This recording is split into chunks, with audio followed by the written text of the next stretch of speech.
So far this homestand, two teams have come to the Coliseum. The Mariners, who are chasing the A's in the standings, and the Yankees, who are just ahead of the Athletics in the wild card race. Either way, the green and gold have stood their ground and defended their home turf, winning 4-6. Tonight, it's the last place Rangers who come calling, and the A's need to take advantage of their opponent and snag some wins over the weekend. A's and Rangers, Game 1, next.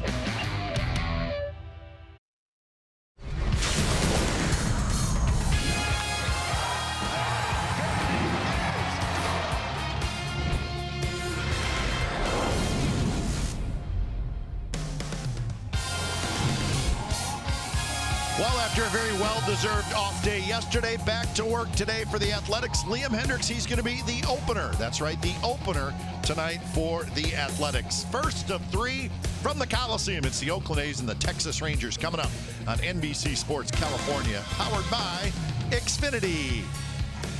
Hi again, everybody, and welcome to Oakland A's Baseball. I'm Glenn Kuiper. One of the great things about a pennant race is scoreboard watching. And boy, the A's have a couple of great series that we're all going to keep a very close eye on tonight. The Astros are at Fenway Park. That game is going on right now. That's the first of three. And getting started in just a little bit, the Yankees are up in Seattle, and that will also be a three-game series. We know what the situation is in the division, and we know what the situation is in the wild card. Now, to talk more about that, here's my broadcast partner, Dallas Braden. And Dallas, indeed, two very good series, and it's always fun to have playoff potential teams squaring off in September. Well, you mentioned we like to scoreboard watch, and what you have here right now is an opportunity for the Oakland A's to continue to make up ground and create separation with those matchups that we talked about. You've got the Yankees going, you've got the Mariners going, you've got the Astros and the Red Sox squaring off out there on the East Coast. So a great time right now for the Oakland A's to keep their head down and continue to make headway. All right, let's get to tonight's game. A's hottest hitter right now is Stephen Piscotty, and really, he is putting together a terrific season. And remember, he got off to a little bit of a slow start. Yeah, a little bit of a slow start for Piscotty out of the gate, and I don't think anybody really could see what has come on as of late. 8-game hitting streak. Take a look at those numbers.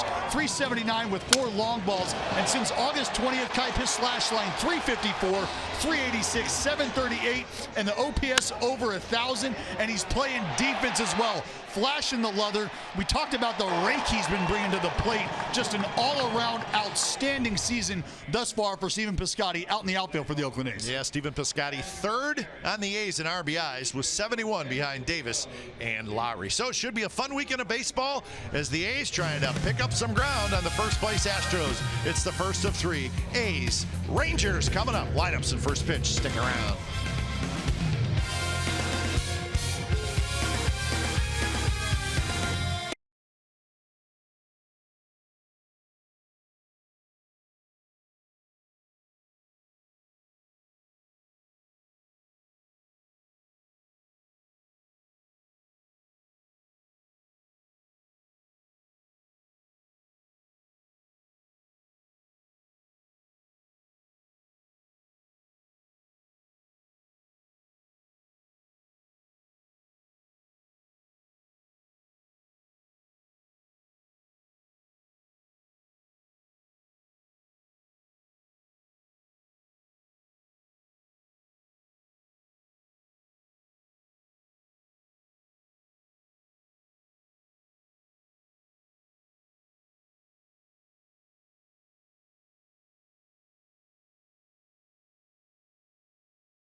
Brought to you by Toyota.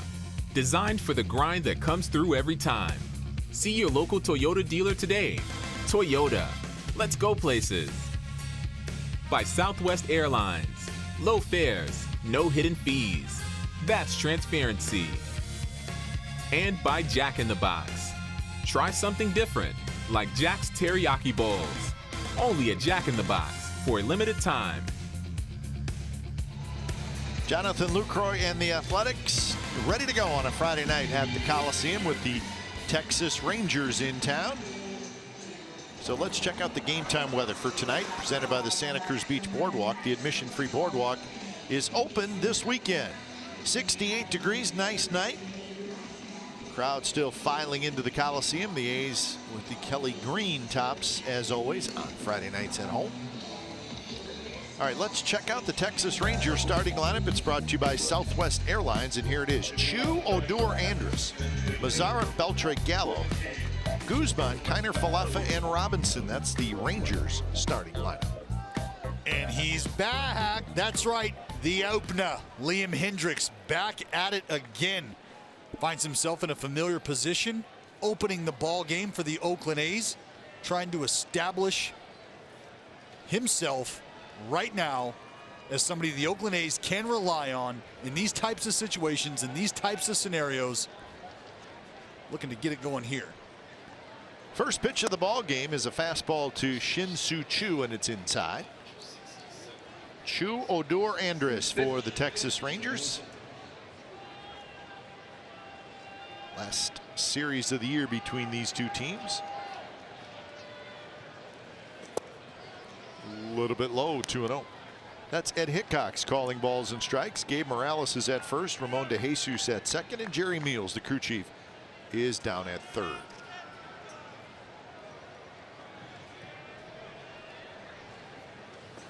Chu takes, looked like he was taken all the way, and it's 2-1.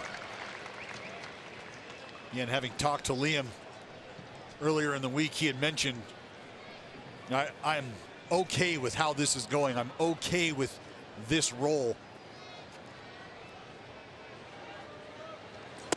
Chu was able to lay off that high fastball. So here, try to elevate early. Chu able to hold up. But for Liam Hendriks, he understands the importance of this role, and he's sort of taken it as a badge of honor, being a guy that they feel like he can run out there and execute, get it done. So that is a leadoff walk. Expo tonight brought to you by Cache Creek Casino Resort. Let's check out the A's defense tonight. Pinder's in left, Laureano's in center, Piscotty is in right. Chapman, Simeon, Lowry, and Olson, and Jonathan Lucroy is your catcher.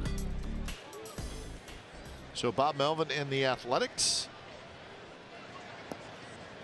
Last 12 home series, they have not lost a home series. 4-2 on this homestand so far.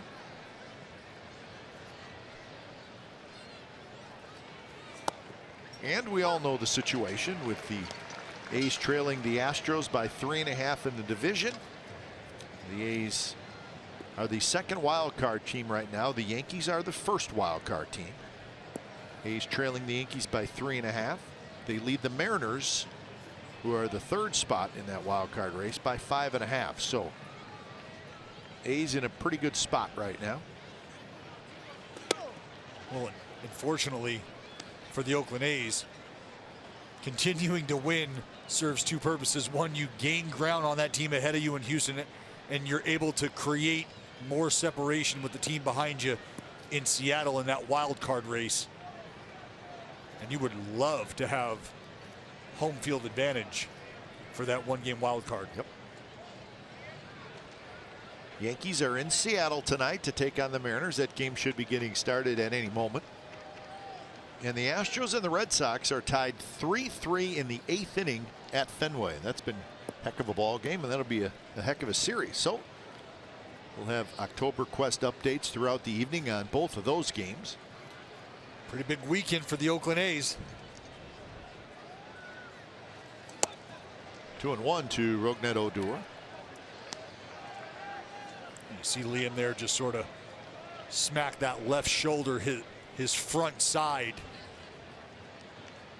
Might feel like he's jerking or yanking those pitches across the zone, across his body right now, trying to remind himself to just stay on line.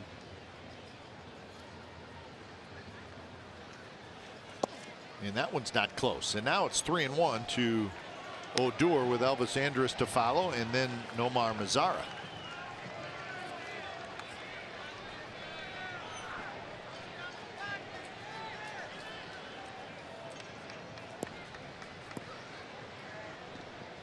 And this can be the feeling on the flip side of a successful opener outing. 3-1, free pass to start the ball game. Pretty big swing. That's what you call coming out of your shoes, Kite. Yeah. So would that be pulling off the baseball a little bit? That is more so of just trying to get way too big. You're right. You end up pulling off the ball. Head goes.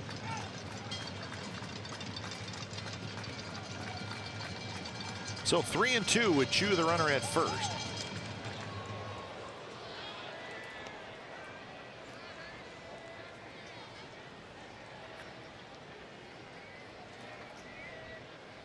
Full shift on for Rougned Odor.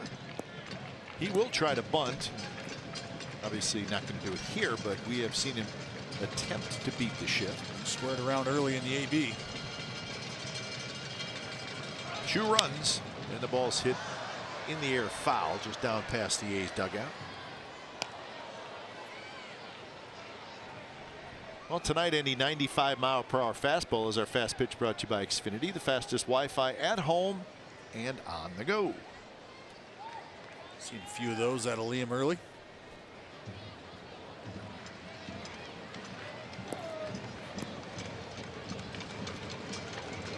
Three-two, nobody out. Go with a sinker away, try to get this ground ball. Chu runs again. High fastball, foul back. And here with 3-2, we saw Hendricks pick over and just check on Chu. But Hendricks not overly quick to home plate. You've seen the jump that Chu has gotten the last pitch. Might not be a case where they have a double play opportunity if they can't check up on Chu and keep him close.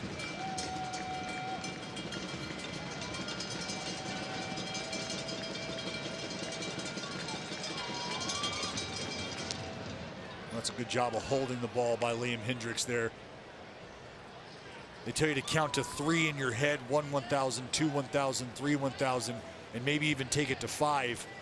Game speed can creep up on you. Try to slow it down, disrupt the timing. Runner goes, swing and a miss, throw to second base, not in time. So Odor strikes out, and Chu gets the stolen base. Well, again, a pretty good jump for Chu. Not a bad pitch to throw on for Luke. You can see up in the zone. But with the swing through from Odor, unable to really get through the release. And again, the good jump from Chu is really what allows that play to unfold. Pitchcast brought to you by SoFi, a modern finance company.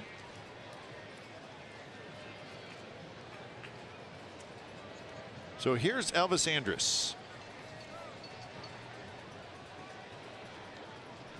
That stolen base for Chu, just his 5th of the year.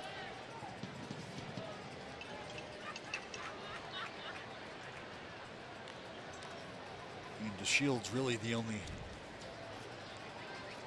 burner for the Rangers.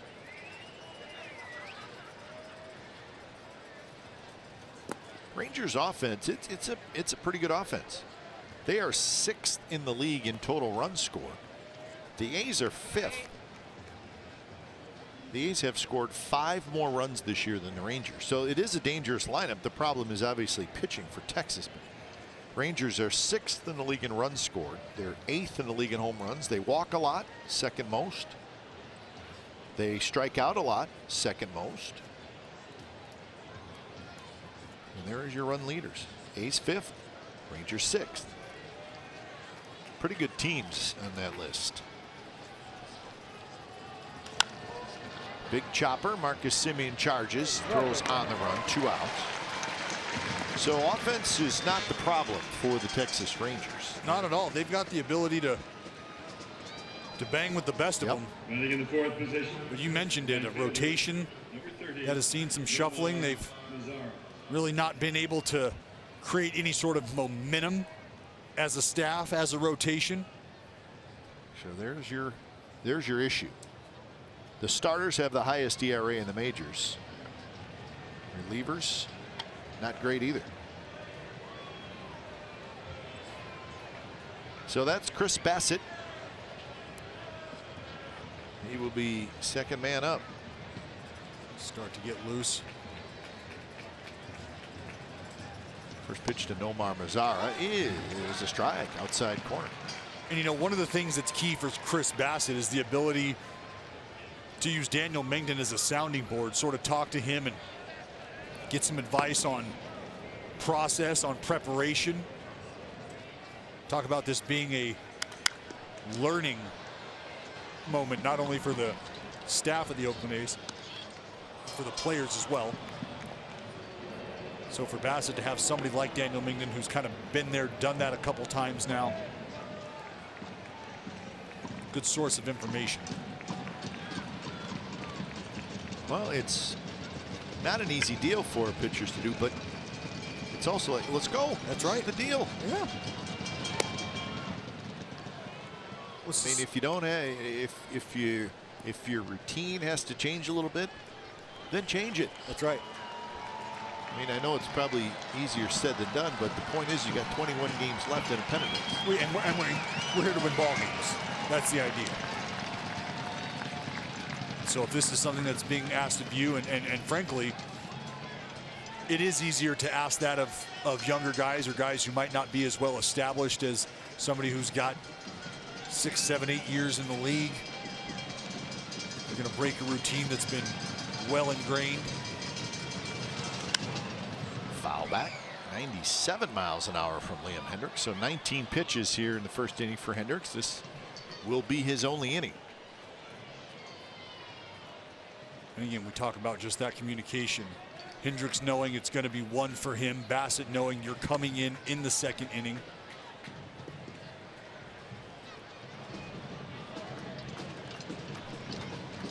So Chu, the runner at third, he led off the ball game with a walk. 2 pitches grounded toward Olsen, who grabs it. He'll take it himself. So the Rangers threaten but do not score. Here come the A's when we come back.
All right, let's check out the A's starting lineup brought to you by Southwest Airlines. Laureano's going to lead it off, followed by Chapman, Lowry, Davis, Olson, Piscotty, Simeon, and then Pinder and Lucroy. There's your A's starting lineup. We're going to be taking on Giovanni Gallardo, making his 14th start, 17th appearance on the season for the Texas Rangers. Found himself in the bullpen at times with the Rangers. Now back in the rotation where he's comfortable. Has had a rough go of it, trying to iron some things out for himself and the Texas Rangers. So the veteran Gallardo to face Ramon Laureano. Laureano getting a little look in the leadoff spot. That's it. You know about the speed from Laureano, power as well. He's really been an igniter, a spark plug of sorts. He has quickly become a fan favorite. Very exciting young man to watch. Well, this is Laureano's 29th game, so it is a small sample size. He's got 23 hits. He's walked 8 times. And on-base percentage at .375, which is very good. If he could keep that up, well, you would indeed have a dynamic leadoff hitter. You may have one anyways. That baby's gone.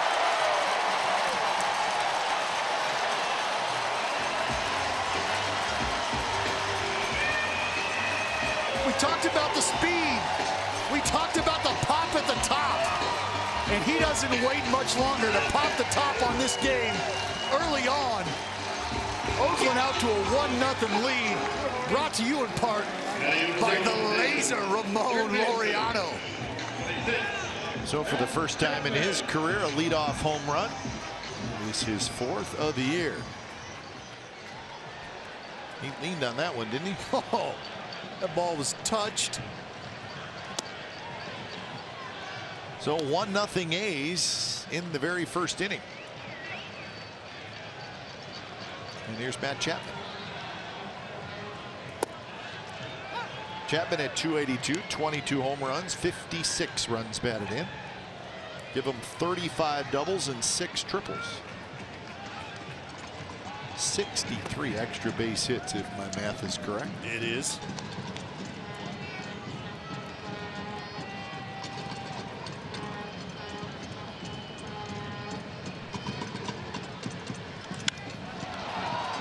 Towards center, Robinson, the center fielder, backs up. Well, we talk about it all the time. Fastballs and real estate, folks. Location, location, location. Giovanni trying to work it inside, but Laureano, you can see, does an unbelievable job of keeping his hands in close to the body line, barrel through the zone. And check out where this thing lands. Deep up in the bleachers in the left. That ain't cheap. Nope, that's an impressive home run. For the A's, home run number 193.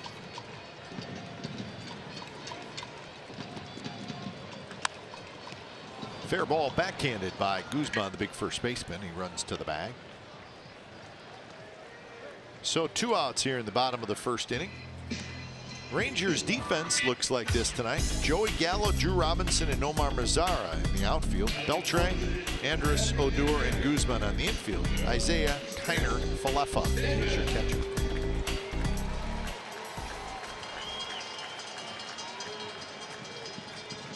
Take a look at the skipper, Jeff Bannister. Not too excited about the way things have gotten underway here at the Coliseum. Not an easy year for the Rangers, coming off a 78 and 84 year last year.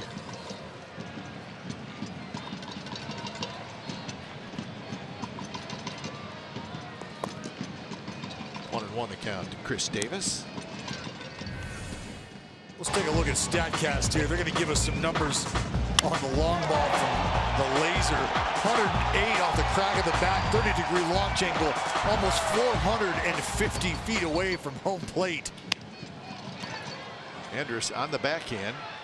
Straight over top with the throw. Guzman digs it out, and that will do it for the A's. But the long home run by Ramon Laureano, leading off the bottom of the first. The A's with a 1-0 lead after one.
Different stint with Oakland this year.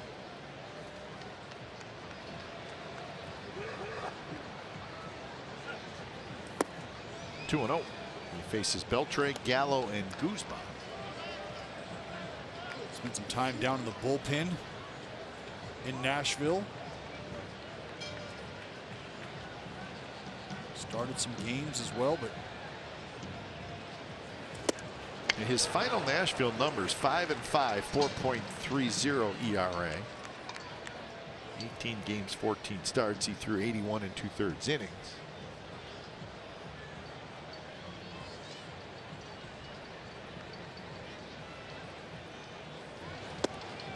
A little bit inside, 3-1.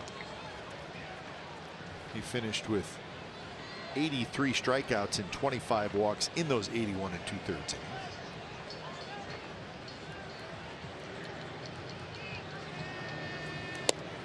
And he misses outside. So for the second inning in a row, a leadoff walk for the Rangers. I'd like to avoid that, obviously, for Chris Bassett, trying to get deeper into this ball game. Free passes, leadoff walks. Joey Gallo. Always seem to be a spur in the side of a pitcher, especially a starting pitcher looking to establish some momentum right now after Chris Bassett.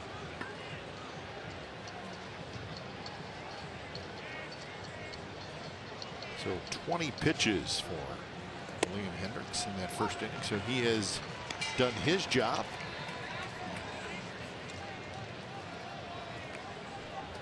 Well, if I'm Chris Bassett, I've done my job as well. 0-1 ahead of Joey Gallo. Poster child of the 3 true outcome. Walk, homer, or a punch out. Yeah, that would be him. And right now, if I'm Chris Bassett and Jonathan Lucroy, I stick with the game plan here. Expand the zone. I'm not going to let Joey Gallo hurt me.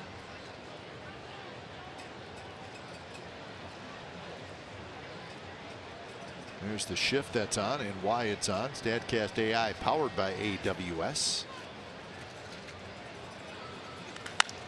And that's a shot, and that's a base hit right field by Joey Gallo. So a walk and a single for the Rangers, and they have 2 on and nobody out for Ronald Guzman. Well, while you'd like to have Joey Gallo off the base pass, and maybe even having rolled up a little 4-6-3. Joey Gallo standing on first base and not making 3 left turns at this point. You'll take it. Another opportunity here for a ground ball double play.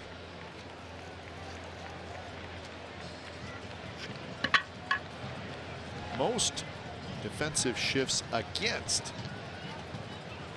Rangers are on top. So you're in, well, let me kick around some ideas why. I think it's probably pretty simple. The Rangers have a lot of left-handed hitters. That's right. They have a lot of left-handed power hitters, and those are the guys that the shift is usually put on.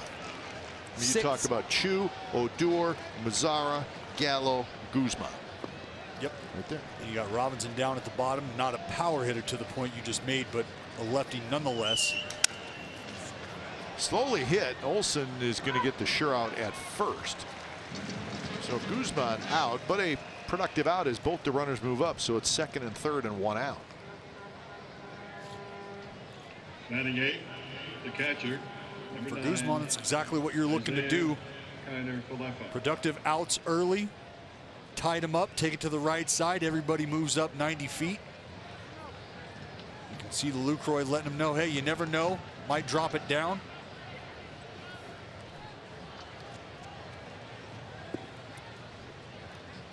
Isaiah Kiner-Falefa. Pretty good story.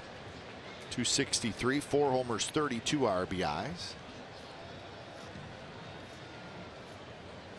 We first saw Kiner-Falefa in a series down in Texas earlier this year. He was playing third base and second base. And the Rangers said, you know what? He's a decent catcher. And I was like, really? Oh, okay. And then all of a sudden he started catching quite a bit, and he's really done a nice job. He has. He's helped out some starts. Served as a good backup as well. Oops, this one foul, headed down toward the Rangers bullpen. Of course, Robinson Chirino still does a decent share of the catching, but if you're the Rangers, you may have to think, all right, do we have something here? Right. One. And anytime you've got somebody that you can play out in the field as well as behind the plate, that's a special individual. Add some flexibility for the skipper.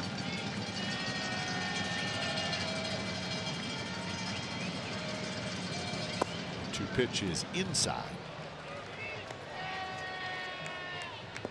See Bassett trying to utilize that 2-seamer down. He's gotten a few ground balls.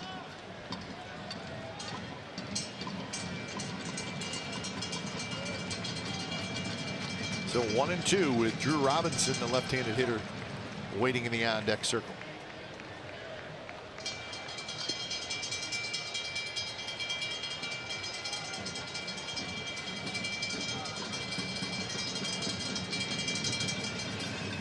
And he got him with a big overhand curve.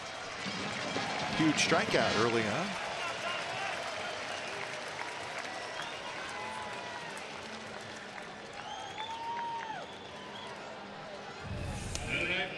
Get a good look at the curveball. Down, and you can see Falefa just flailing. Lucroy, good job bodying up, gobbles it up, checks Beltre. No chance.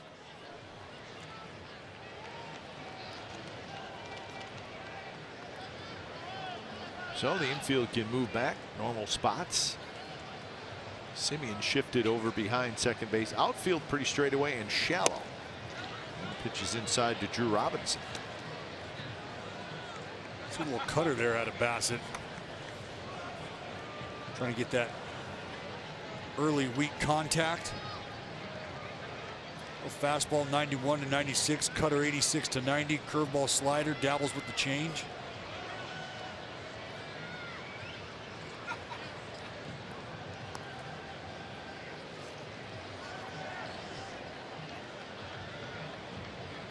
Robinson hitting just 192 with a couple of home runs. Swinging and a miss.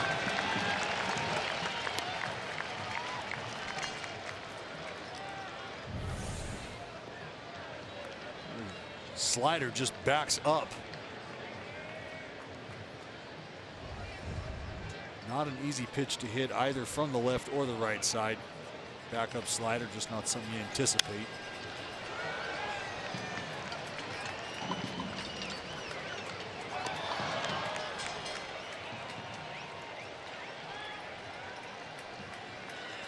Beltre the runner at third. Gallo is the runner at second.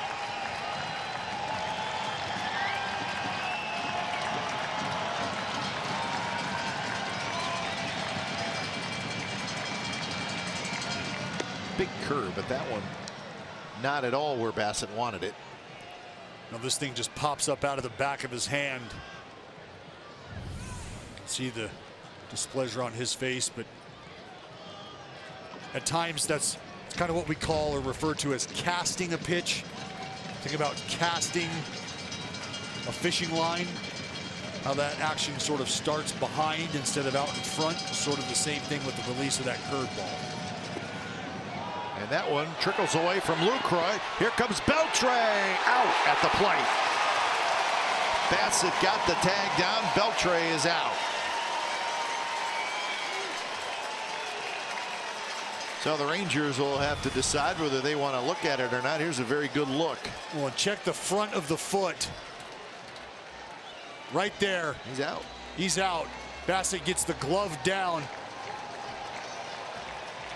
And guess this is something you don't see every day, Kipe. Practice and spring training, very rarely do you need it. So a pretty nice play by Chris Bassett. Got the glove down and put the tag on Beltre, and the Rangers do not score.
Olson, Piscotti, and Simeon against Giovanni Gallardo. The A's got a home run from Ramon Laureano leading off the bottom of the first, 1-0.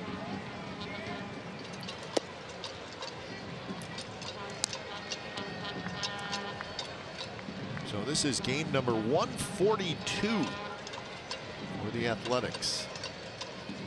So do the math. 20 games left, Dallas. 8 home, 12 away. in the regular season. It's been a great run thus far. That one is driven to left center, but it's going to hang up for Robinson, who goes back onto the warning track, and he makes the catch. Well, our smart play of the day, brought to you by your California Ford dealers, is the heads-up play here at home plate between the battery, Jonathan Lucroy and Chris Bassett. See Beltre busting it down the line. Doesn't run quite as well as he once did, but Bassett does a fine job of breaking down, getting the glove down in the zone, beating Beltre to the corner of the plate. About as textbook and fundamentally sound as you can get. And that one comes inside and hits Piscotty. So the A's with a 1-out base runner. Take one more look. Watch how Bassett gets the glove right down to the corner. Boom. That's right. If you have X-ray vision, it can see through his left leg. You saw what I saw right here. Bam. Down, beats him to a spot. Beautiful effort. It's an athletic move there by the pitcher, Craig. Yep.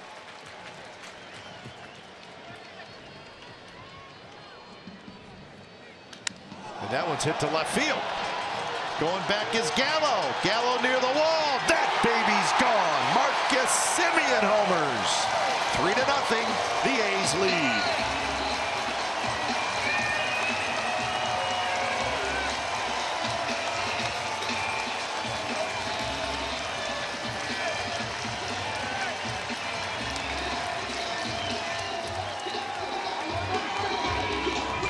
Well, they ain't waiting around, Kite. First pitch heater right down Broadway. Marcus Semien's got his bags packed, ticket punched on the board. Next stop, Pound Town. So right over the 367 sign. And that is home run number 12 for Marcus Semien. Good effort by Joey Gallo, but he was not going to catch that one.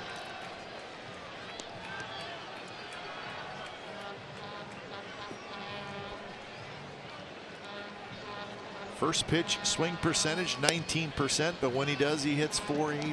Almost 500 4 long balls. Damage, Kite.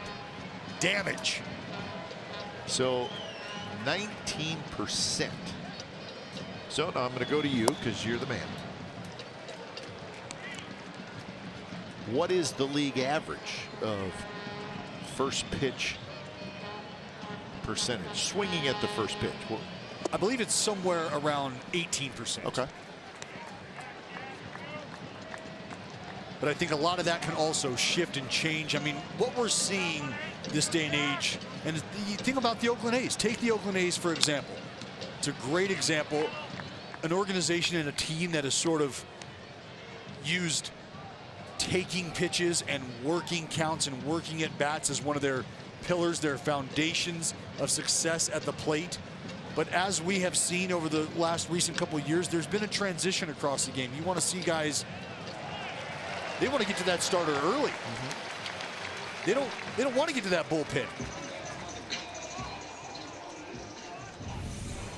Well, here you go. Our friends at StatCast crunching numbers already. 100 off the bat, 33-degree launch angle, and 367 feet just out of the reach of the outstretched Joey Gallo to left. But Kipe, today with the starting pitchers not being asked to get deep into a ball game, the bullpen having the horsepower it typically does towards the end of a ball game, you'd have to think the first 3, 4, 5 innings, and sometimes the first 2 pitches, that might be some of the best hitting you get done all night long. Yeah, especially if you're staring at a good bullpen. Yeah. Like if you're playing the A's, you know what's going to happen after the 5th inning. Yep.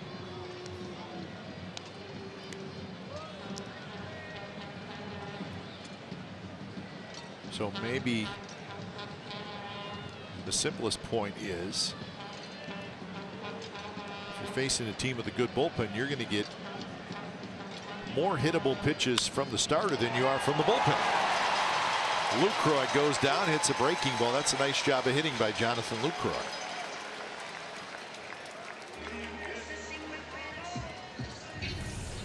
That is. It's a great piece of hitting. Curveball down. You can see Luke keeps the head on it. Keeps the head down, stays through. I mean, so many times in this day and age, that's a ball you typically see get rolled over to the third baseman or the shortstop. But not for Lucroy. Shoots it the other way with authority. So still only 1 out, 2 runs in on the Simeon homer, and now Ramon Laureano steps up. Take it back to the first inning. Early on, fastball working its way towards the inner part, and Laureano did not miss. Loud noise early for the youngster. Takes a breaking ball outside, and now he's in the driver's seat. The count 2-0.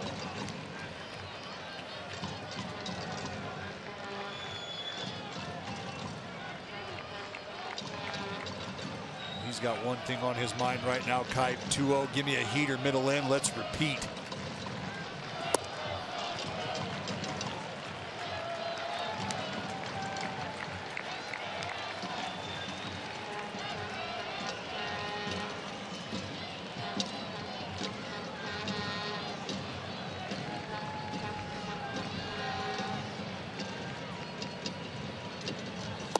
Pitch is right on the outside corner. Chapman will be next.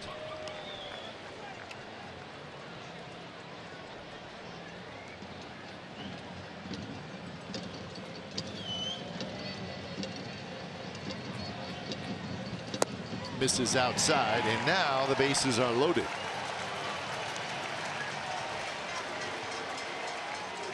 So Laureano's got a 2-homer game this year against the Rangers. That's right. And against fellow Dominican Bartolo Colon. And that's bragging rights for life. So 4 home runs this year for Laureano, 3 against these Texas Rangers. And now the A's have a chance for a very big inning. Chapman bounces the first one foul.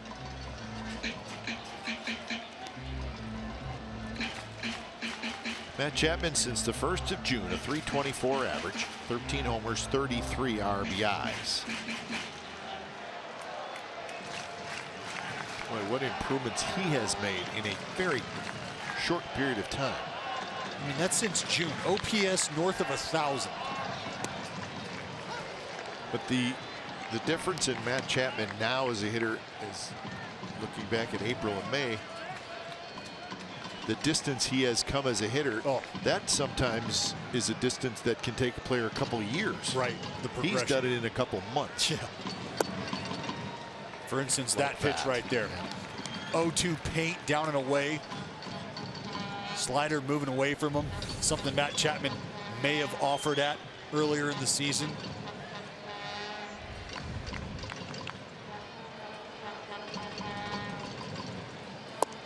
Another good take. 2-2 the count. Pinder at third, Lucroy at second, Laureano at first.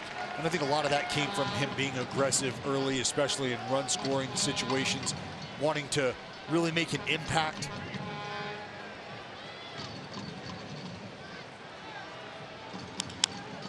Bounces this one foul. Rolls between Matt Williams and Chad Pinder. But since then, he's done a beautiful job of just sort of settling down and settling in to his approach. And as we've seen that change and mature, we have seen the success roll in right behind him. Chapman with a mighty swing that time. He got a, looked like he identified a pitch maybe on the inner half. Yeah. One he could open up a little bit on. A little changeup. Subtraction fastball from Gallardo. You're right, Kipe. Foot down. And now it's a full count. Lowry on deck.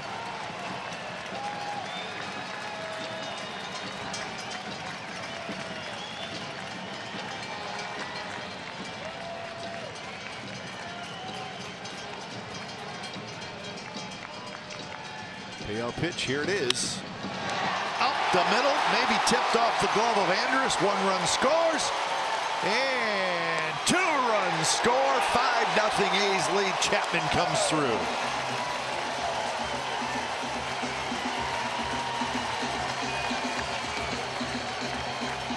Captain America strikes again. Little fastball away. Chappie gets around it. Andrus lays out just off the thumb. Ball caught just enough altitude off the hop of the dirt. Second hop off the dirt. We talk about how that ball can change trajectory coming off the grass and then off the dirt, picking up speed. And Lucroy hustling all the way around. So Chapman gets RBIs 57 and 58, and it is a 4-run inning for the A's, and they're not done yet.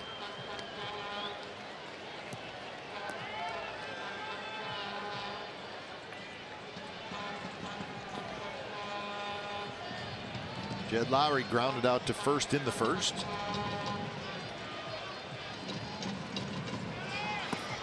And now 2-0. So early action out of the bullpen. Zach Curtis, the lefty, starts to throw. It's been a combination of Gallardo struggling to command the baseball, struggling to get ahead of guys. The Oakland A's not waiting around when he has been in the zone. They've been aggressive early on strikes. They've also worked some at bats, some free passes. You just saw Matt Chapman put together a heck of an AB. 3-0. Now the salty veteran Jed Lowry putting the peepers on him to the tune of 3-0. This is that wearing down of that pitcher. 44 pitches already in this game, many of them coming here in the second inning.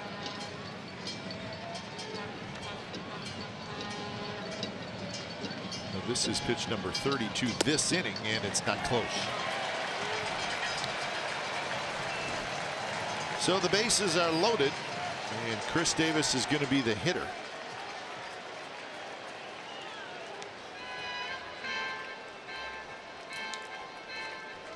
Giovanni Gallardo pitched for the Mariners last year, so he faced the A's quite a bit. And Chris Davis got him 3 times on the season. 15th of May, 9th of August, and then the 2nd of September. And Chris Davis is stepping into the box with the bases loaded. Well, I think it's fair to say if you're Giovanni Gallardo, this is probably the last individual you want to be staring down right now. 3 for 10 with 3 home runs against Gallardo. Now batting designated hitter. KD hitting a cool 500 with the bases loaded. Yeah, sure, he's 3 for 6. Small sample size, but a sample size nonetheless. I like the odds. And he takes low. Gallardo cannot find it right now. He's walked 3 in this inning. We see he's got good downhill angle on his pitches. He's got good downhill angle on the fastball. It's just been about finding the plate. He's also hit a batter, given up 3 hits. That one's grounded. Andrus has it, steps on second, throws to first, and that's a double play. So the A's score 4, the first 2 coming on a home run by that man, Marcus Semien. It was his 12th of the year. Matt Chapman with a 2-run single, 5-0 A's after 2.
So the A's with a 4 spot in the bottom of the second. They lead 5-0.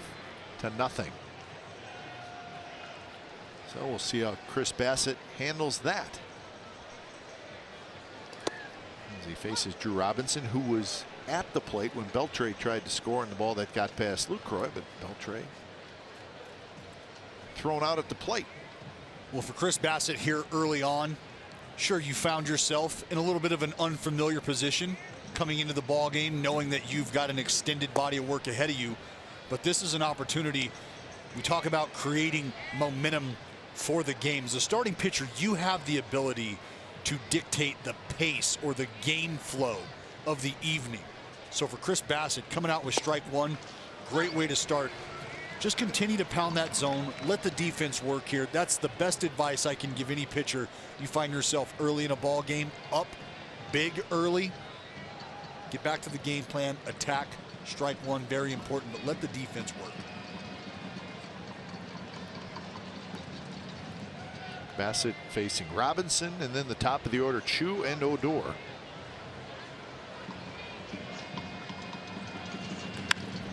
that one is lined right at Piscotty. So a little bit of a hanger, but Bassett gets away with it, 1 away.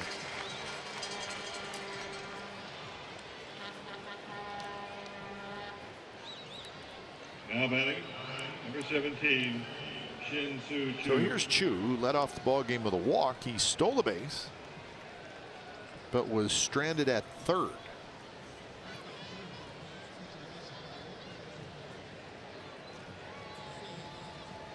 Well, Chu on base is nothing new. That's been a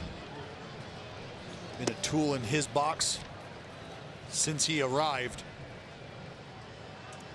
On base percentage 383. That's like the norm for him. Yeah, just ho-hum. Good hitter. See on first. 21 homers, 61 RBIs. It's in the 5th year, that huge 7-year, $130 million contract he signed with the Rangers. So a couple more years left on that deal.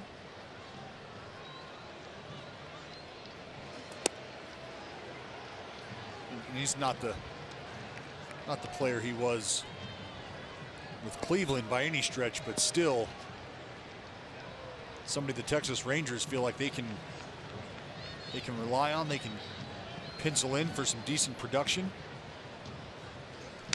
And as we always like to say, Dallas, it wasn't his fault that the Rangers offered him $130 million. I mean, what do you want him supposed to do? Right. Yeah, I'm in. I'll take that. Well, I mean, really, it's a contract for a guy who the length, the full terms of the deal. It's a middle of the order impact guy. Right. And I'm not sure Chu is that. Well, it's not that. But the terms of the deal are for that type of hitter. Yeah, they reflect that. The compensation sort of reflects the production of somebody, as you said, that you would pencil in the middle, the heart of the order. And again, maybe that's not who Chu is today. 2-2 to Chu. Got him swinging, 92 miles an hour, a little movement. So that's 2 outs here in the third, and time for our first October Quest update. Let's check in with Brody Brazil. Number 12, Rougned Odor.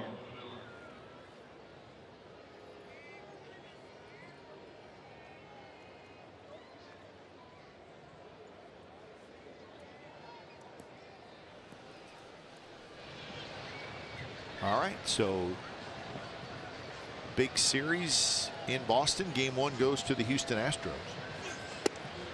Remember, the Astros, they're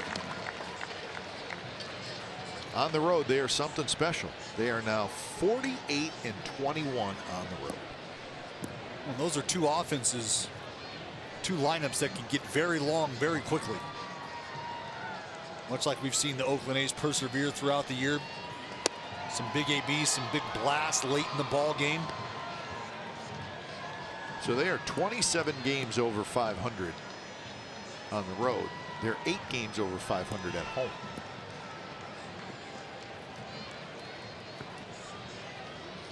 win for the Astros, their 88th win of the year. Good pitch, 1-2 to Odor.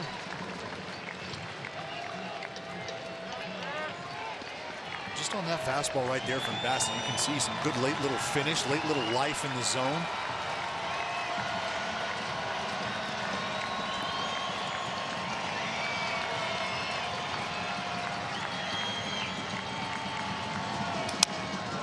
Broken bat.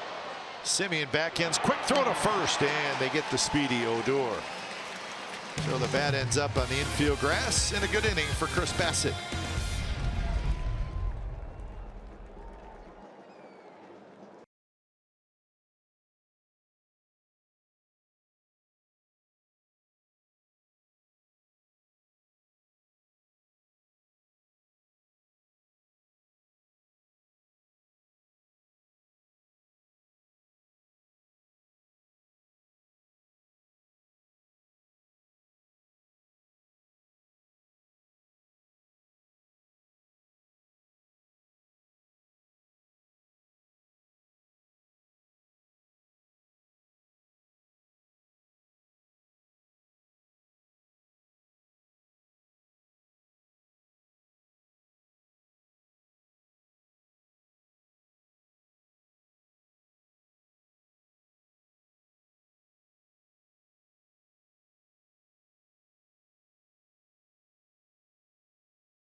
Edwin Jackson is part of our Xfinity Friday night interview. He's in the dugout. Edwin, thanks for stopping by. We appreciate it. What's going on, fellas? It's a pleasure to be here, man. Well, we're glad to have you tonight, and we're glad to have you for the last couple months. Tell us about joining this Oakland A's team. You've been in baseball a long time. You've been on really good teams. You've been on teams that weren't very good.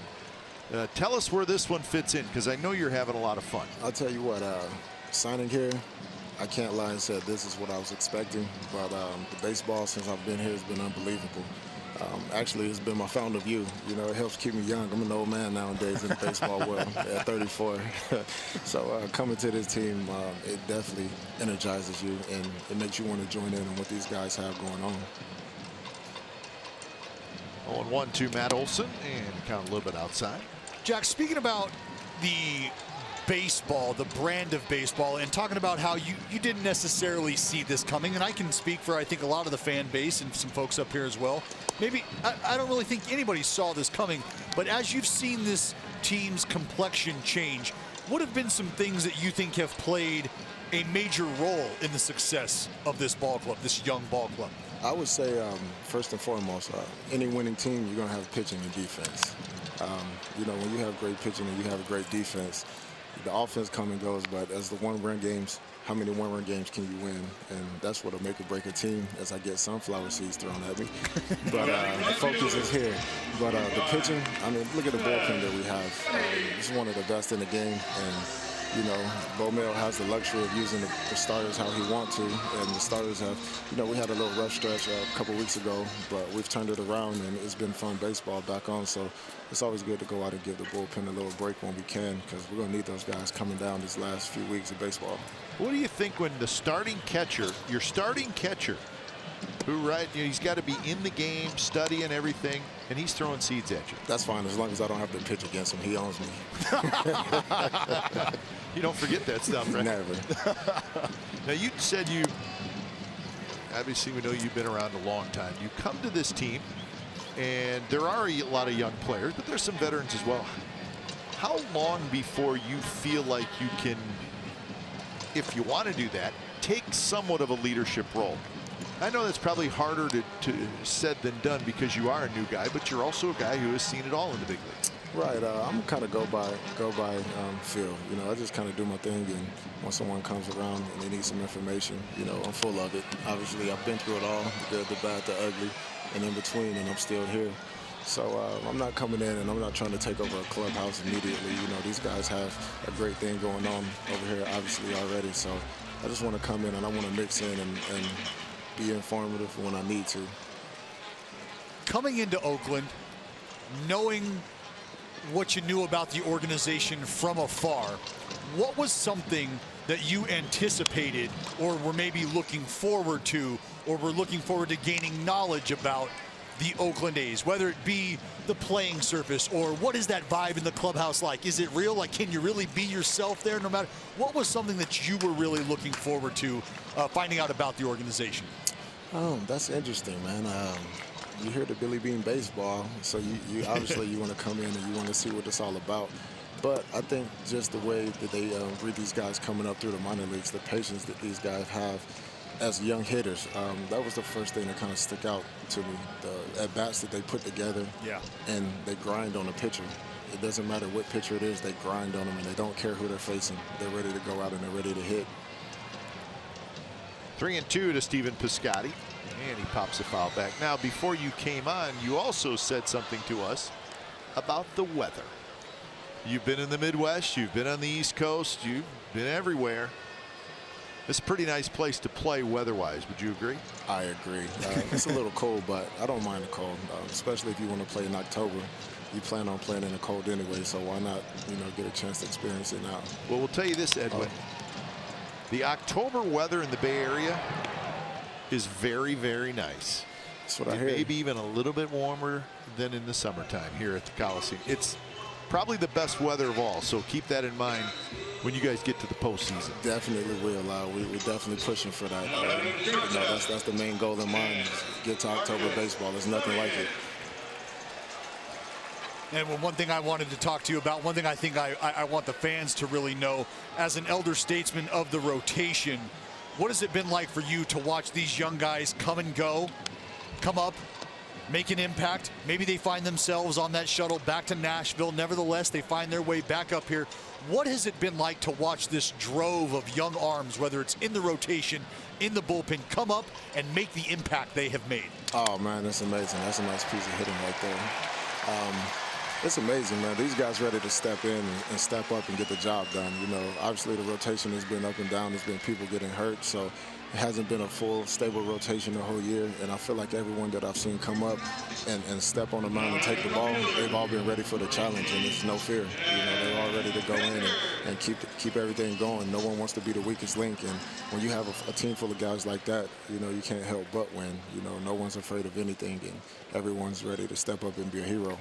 Well, Edwin, you're going to take them on tomorrow, so we want you to get back to scouting the Texas Rangers. Thanks for stopping by. We appreciate it. No problem. It's always a pleasure. All right, so Edwin Jackson tomorrow, 5-3 record, ERA under 3. He's been terrific all year, and we appreciate him spending a little time with us during the game. Edwin Jackson's kind of a cool cat, isn't he? I mean, he's one of the coolest customers around, and I mean, we talked about it. He's been around.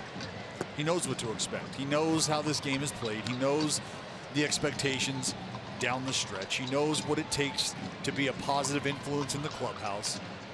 He knows what it means to be a sounding board for young arms, players alike who are just trying to find their way.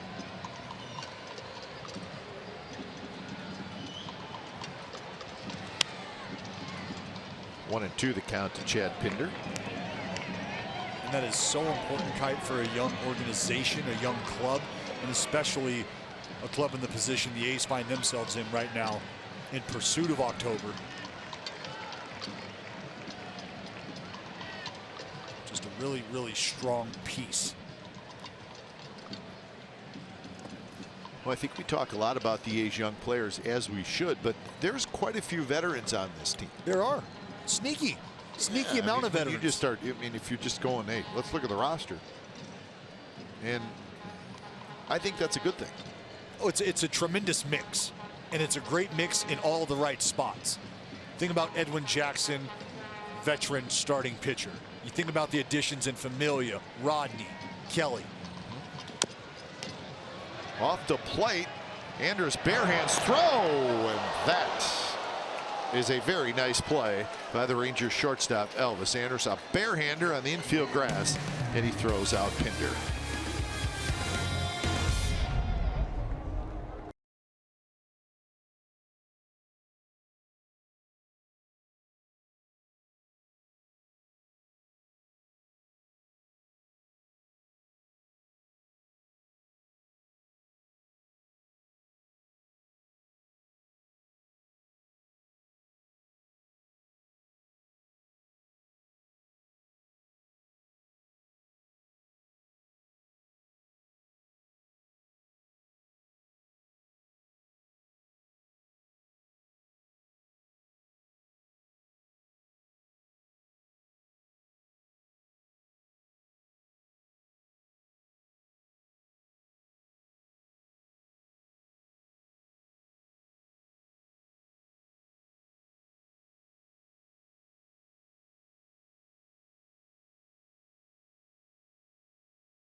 Company. As always, Treehouse jumping. Friday night, kind of a good scene on a Friday night. I feel like it's an awesome scene just about every night. Think they have the volume turned up on the TV? So They're they missing, could hear some of the great analysis from Dallas Braden. they're missing out if they don't.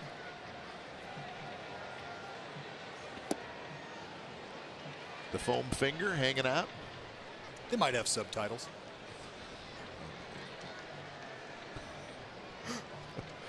They are getting after it in the treehouse. Not a bad view out there. No. Sidle up, get a beverage, a snack, make your way on out to the rail. And we know that the view is good because we did a game from out there earlier, and it was actually a very good view. It was a great time. Fans seem to really enjoy that space out there. Provides them with some flexibility and some different viewing options. Good pitch, 1-2. How about this play by Elvis Anders? This is incredible, Kipe. I mean, takes you back to the play that the Wizard, Ozzie Smith, made. You remember that ball up the middle, it hits the rock, ricochets, he's got to react. Not quite the same degree of difficulty here, but same premise. Ball sort of kicks in a different direction. Elvis, barehanded, is able to make a play in a heck of a stretch on the back end.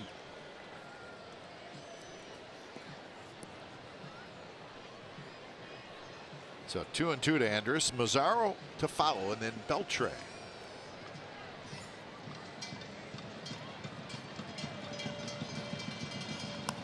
Curveball and reach for.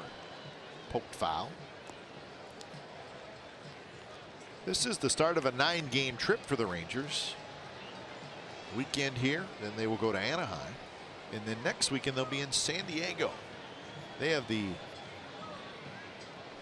off day in San Diego on Thursday, and then 3 games against the Padres. That's a good place to have an off day. The A's had an off day in San Diego this year, and it was terrific.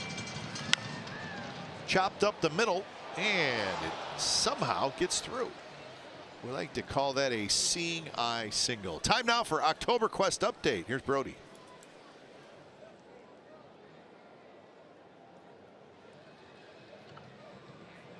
Now batting, number 30, Nomar Nazar.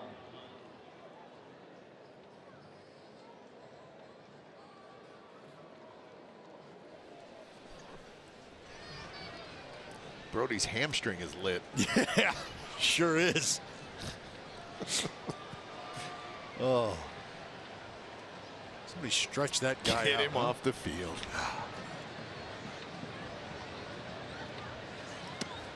Not close, 1-0. So Lucroy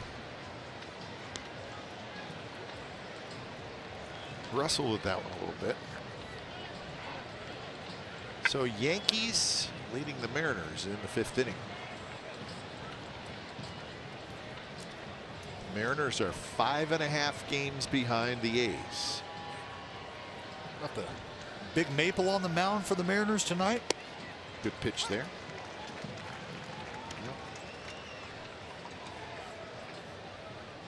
You can look at the numbers and realize that 3 weeks of baseball still to play. But the Mariners are in some trouble. They are. 2-1. Obviously just experienced the turbulence within the clubhouse. But really a team that got off to an amazing start earlier in the season. And I think that was a question. Was that level of play sustainable? The way in which they were winning ball games, tight one-run ball games.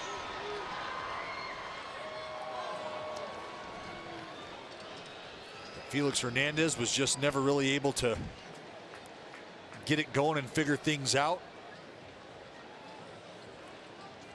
And the Mariners went 10-13 in July and 12-16 in August. And it just coincided with the A's getting ridiculously hot. And that's why they talk about getting hot at the right time, playing good baseball at the right time. And that can happen at any point during the season. Swing and a miss, struck him out. 3rd strikeout for Bassett. Well, Bassett does a beautiful job of moving the heater around the zone this entire at bat, up top, inside, down and out. And a well-located 93-mile-an-hour two-seamer down and away from the big lefty Mazzara. And you can see here with that hitch in the lefty swing, he just gets beat to the spot by Bassett, down and away.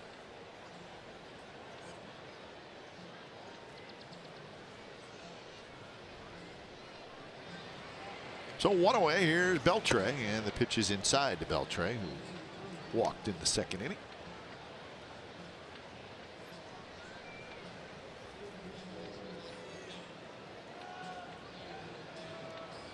Angels won tonight in Chicago, 5-2 over the White Sox. Tapped right at the plate. National League big series is the Dodgers at the Rockies. Rockies with a 1.5 lead over the Dodgers in the NL West, but the Dodgers are winning tonight 4-2. Big series out there. Isn't it funny? It's still even with 20 games to go, Rockies in first place. It's still hard to imagine the Dodgers not making the postseason. It is. Right?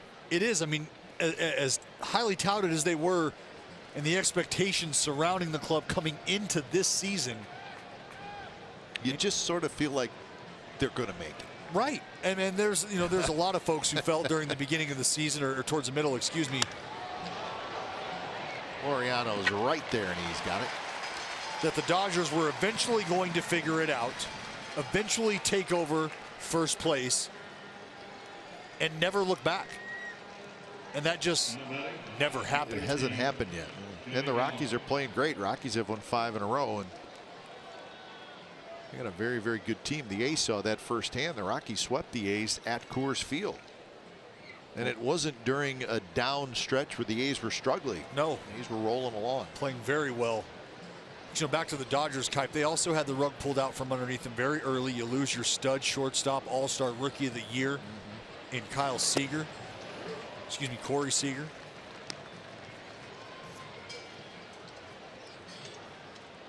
They've got to make moves. The Machado acquisition didn't happen until way farther down the road, bring Dozier over, but think about their big stud Bellinger.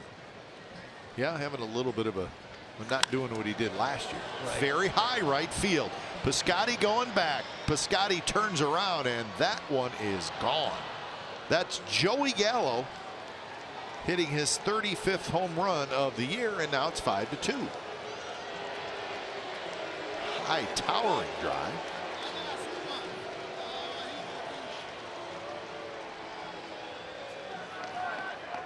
So that's RBIs 80 and 81 for Joey Gallo.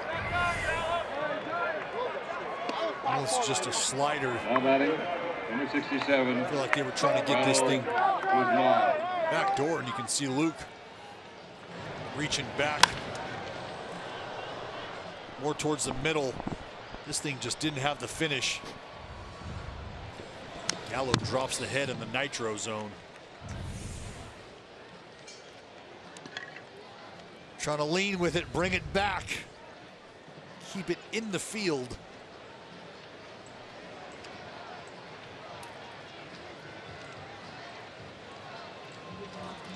Guzman fouls it back.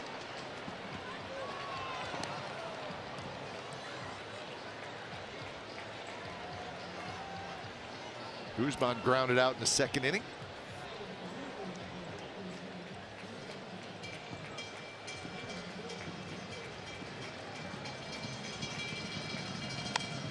That one hooked down the right field line, but foul. It was that breaking ball and kind of dropped down and in on Guzman.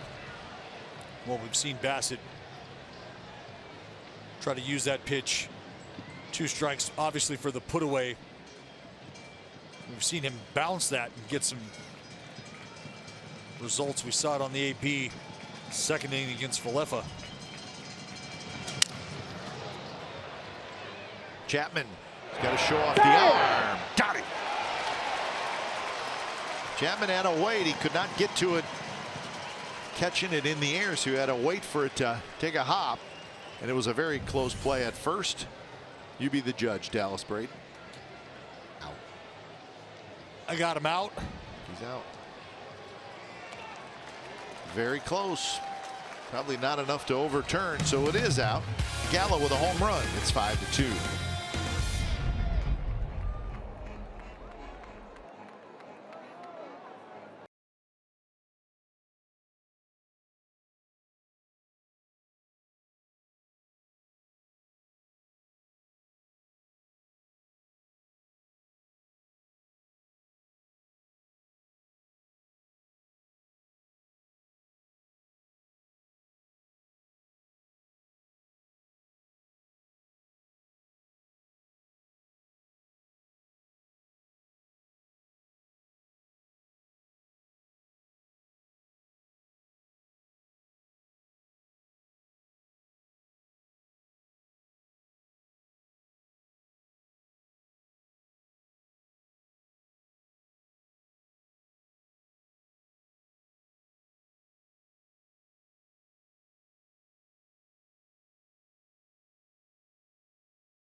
Rich Hispanic history of Oakland with our annual Hispanic Heritage Day.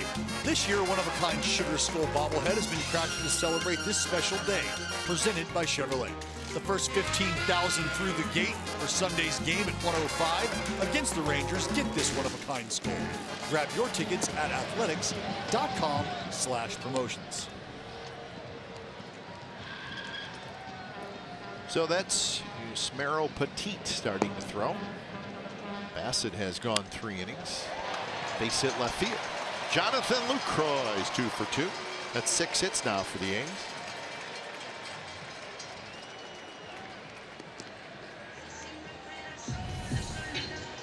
Well, we saw Lucroy do a good job of adjusting on the curveball last time around, down and away. Here he gets a mixer in the middle. And again, not trying to lift off, not trying to get any bigger than he needs to. Leadoff knock will work. And Luke rolling the pole very well tonight. First pitch is outside to Ramon Laureano. Homer and a walk for Laureano. That'll give you a little insight, Kipe, as to why I think Laureano finds himself at the top of the lineup these days. Homer, pop at the top, but the walk put the peepers on him as well. You like to see that combination, right? A guy who can be aggressive, guy who can flash some power, but also a guy who can be patient, provide some RBI opportunities, run scoring opportunities for the guys behind him.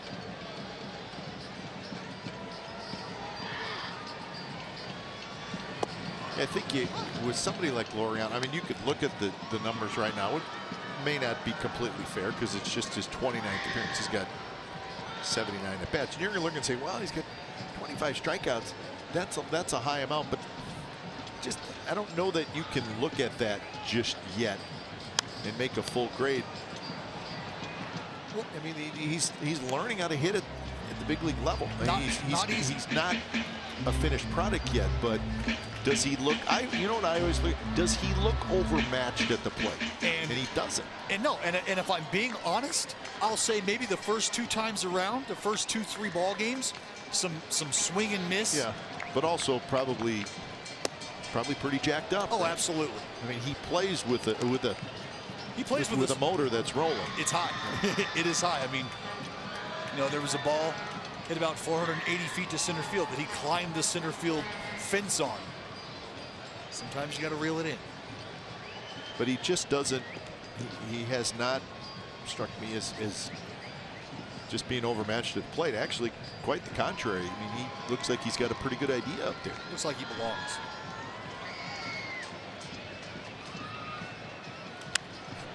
This one hit high, left field, toward the line. Gallo over. Gallo goes into a slide, and be careful, Joey Gallo. You see them go into that slide, but you got to remember about the bottom 3 to 4 inches underneath the padding. It's just straight metal. Well, and not even under the padding, but right there you can see the grading as you head over. They try to put some padding down, but oh man, and that right knee banging into that little crevice that you mentioned, Kipe, that's not going to feel good.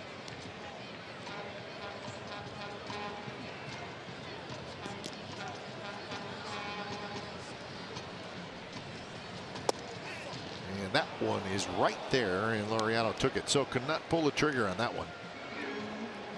First strikeout for Gallardo.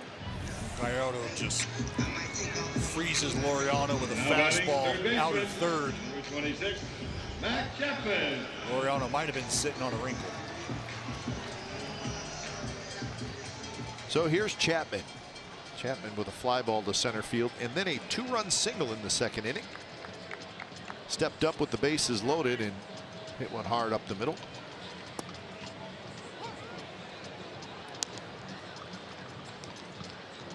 So 22 home runs now, 58 RBIs for Matt Chapman, and a .283 batting average.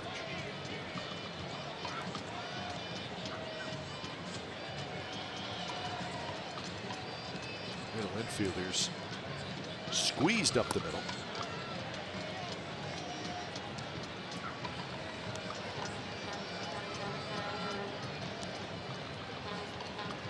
Looking for a double play, but the Rangers, it would have to be hard hit at somebody because Chapman runs so well. And the other thing that Chapman does is uses the right side of the field. You got Odor pinched up the middle. You got the hole over on the right side. Guzman holding Lucroy.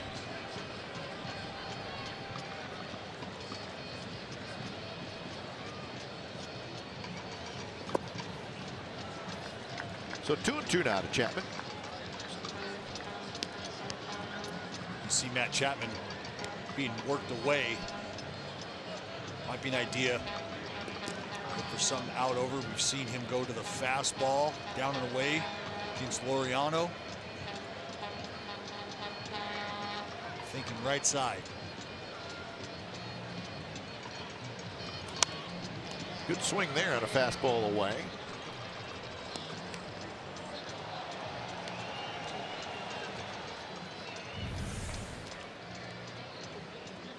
Fastball, foot down.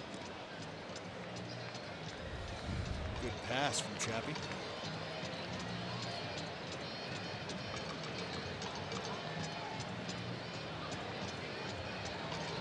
Darren Bush, he's not smiling, but he's smiling inside. He's hitting instructor who obviously doing a lot of good things with some pretty darn good hitters to work with. Hey, NBC Sports California has compiled the A's top 50 memorable moments in Oakland. We want the fans to pick the most memorable moment. Scott Hatteberg's walk-off home run extending the A's win streak to 20 games, bringing Steve Vucinich out of the dugout. That was in 2002. Or the World Series sweep of the Giants in 1989. That one will always be tough to beat. And I think you did a good job of kind of breaking it down last time. The play, Day, right? Event. Yes. How about that? Yep. Play, day, event. I'm with you. So we're just going out on our own here, Yeah. putting it into category. Yes, it's not necessarily sanctioned. That's our opinion. So play, Day. I'm saying Hatteberg. Yep. Day, Brayton. I'll take that. Event, World Series sweep of the Giants. If I had a vote, I don't. But if I did, I would let you vote in that order. play, day,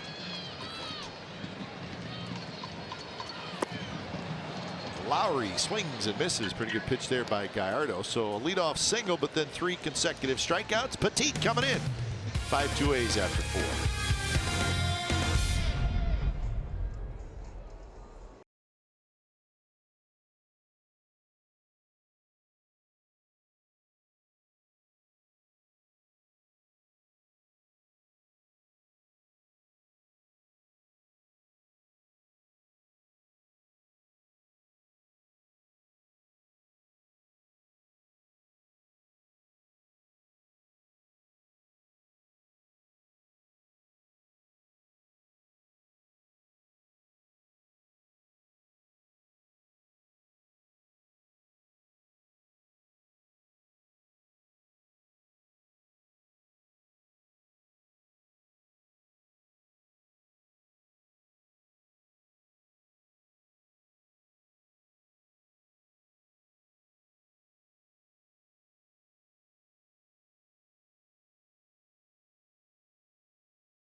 Is brought to you by the Chrysler Pacifica Hybrid, America's first hybrid minivan.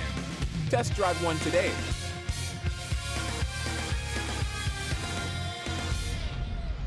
A's 5, Rangers 2, first of 3 from the Coliseum. When it's time for change, think Speedy Oil Change and Auto Service. Your trusted oil change, tune-up, and smog experts. So it's Yusmeiro Petit. So Bassett goes 3 after Hendricks went 1. So the A's are through 4 innings, and kind of looking at it through the eyes of the manager, Bob Melvin. Turn it over to Petit, who can give you length. That's Piscotty right near the line. He makes the catch. Leffer's retired. So 53 pitches for Chris Bassett. The only damage was the Gallo 2-run homer. So I think you could say that Chris Bassett did his job. He did what he was supposed to do. That's right. And on days like this, that's really all you can ask of anybody you run out there. Liam Hendricks, 3 outs, no runs. Job well done. Chris Bassett, 3 innings. Leave the ball game with your team in front. A little bit of a cushion. And I think part of this whole bullpenning thing, and kind of fans try to figure out, well, why are the A's doing it? I mean, there's different reasons why they're doing it. I mean, and I think the main one is they really only feel like they have 3 reliable starters right now. So that you get 2 other games in your rotation where you got to do something. But I think a big part of it, Dallas, is unless it's one of your best pitchers, there's always some concern about a starter facing the lineup for the 3rd time. And correct. I think if you're making a list of what this is all about, that's probably first on the list. Would you agree? I would agree. And I think what you always have to think about is opportunity.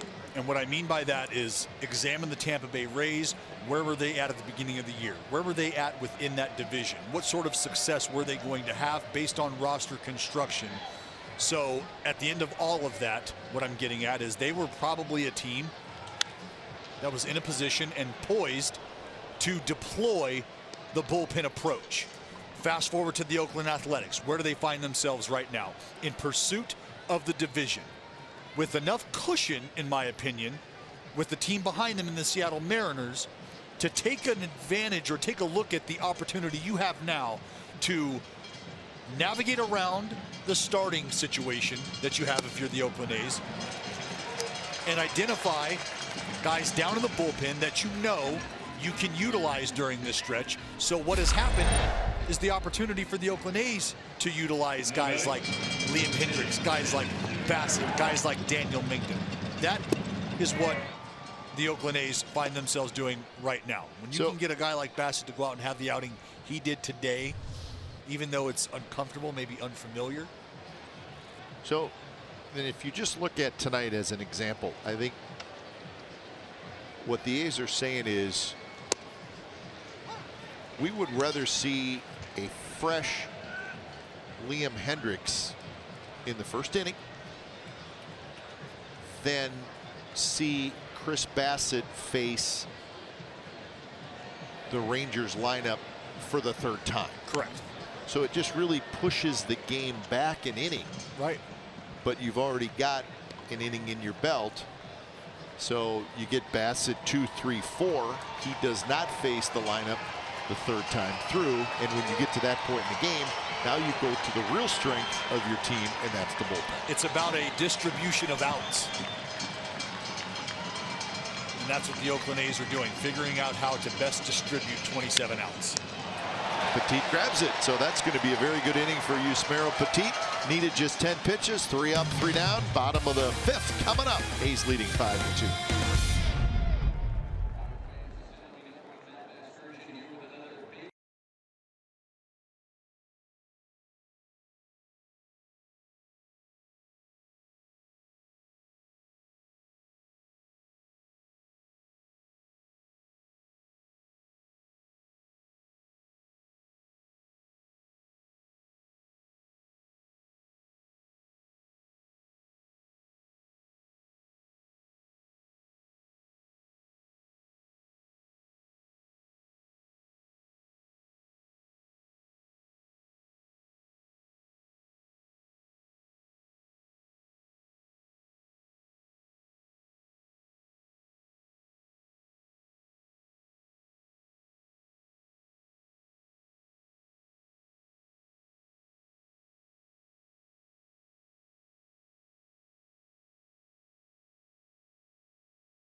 post-game live 1 hour before and after the Niners face the Minnesota Vikings to open the season. And you're also going to get in-depth 49ers coverage every night with insider Matt Mayoko on NBC Sports Bay Area.com.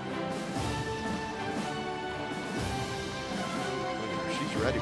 She can head out to the outfield, right field, or left field. Join the drummers out there at Averia. That's growing the game, Kite. That's what that is.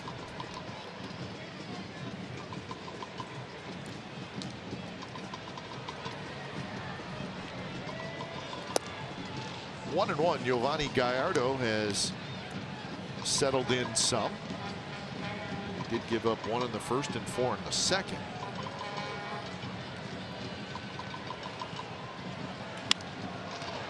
On the ground, Elvis Andrus ranges to his left and he throws out Chris Davis for out number 1. Well, MLB.TV is now available at a lower price, folks. $49.99. Watch every out-of-market regular season game, plus get a free subscription to MLB At Bat Premium. Blackout and other restrictions do apply, so visit MLB.TV to take advantage of this special offer.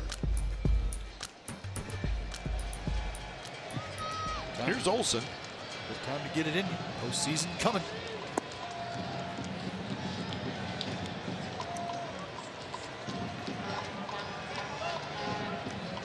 Yankees still leading the Mariners 4-0 in the bottom of the 6th. Astros won earlier.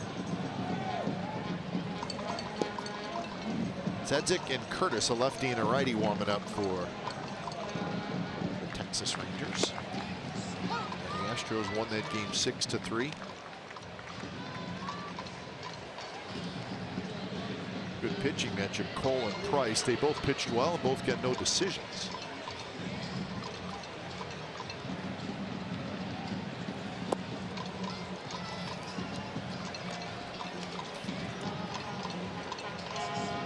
Olsen will be ready to hit here with the count 3-1. Guy brought his A game.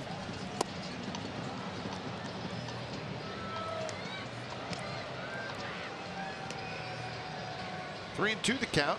Piscotti to follow here in the bottom of the 5th.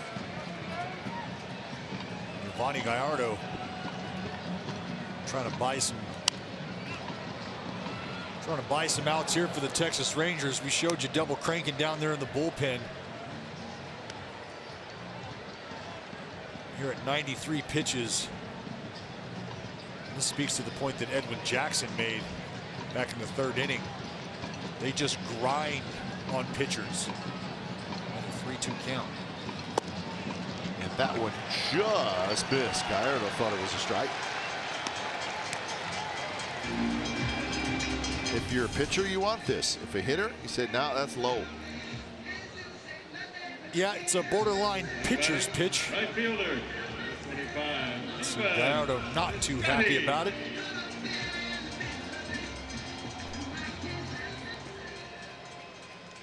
So a 1-out base runner. That's the 3rd walk by Gallardo. He has 3 walks and 3 strikeouts.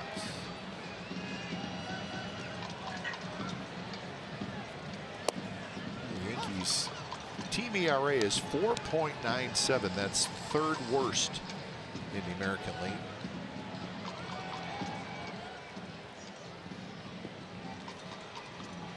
Of course, they traded Cole Hamels to the Cubs. Traded a pretty good reliever, Keone Kela, to the Pirates. Those were the 2 big trades that Tigers made. Not a big surprise that Hamill was dealt. He's been great. Moved Diekman as well. Jake Diekman. That's right, Jake Diekman. Big lefty. Diekman went to the Diamondbacks.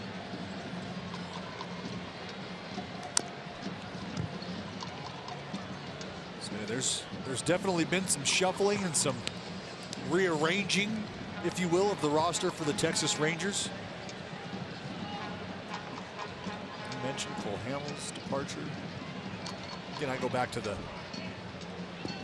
I don't know if experiment is the right word, but I guess the attempted evaluation at Matt Bush early in the starting rotation. Things didn't quite work out. And now Bush on the disabled list. I don't believe he's going to pitch anymore this year. Probably take it to the house.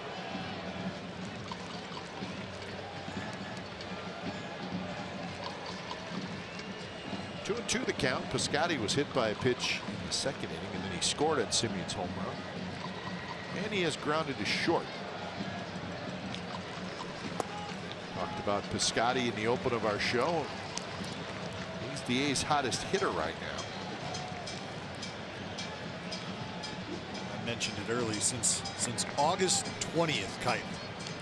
354 average, 386 on base percentage, slugging 738. That's an OPS of over 1,100, folks. That is raking.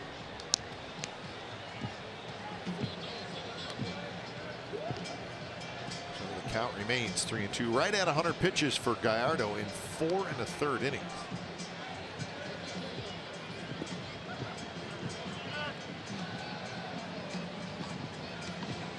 So 34 in the second. That's the inning that really got him. And just missed. So back-to-back walks, and that's going to do it for you, Manny Gallardo. So he's going to finish with 5 walks and 3 strikeouts in 4 1/3 innings of work. When it comes for a change, think Speedy Oil Change and Auto Service. It's your trusted oil change tune-up and smog experts.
Man right there, Chad Pinder, earlier today, presented with the Roberto Clemente Award. He is the A's nominee for the 2018 Roberto Clemente Award across the league.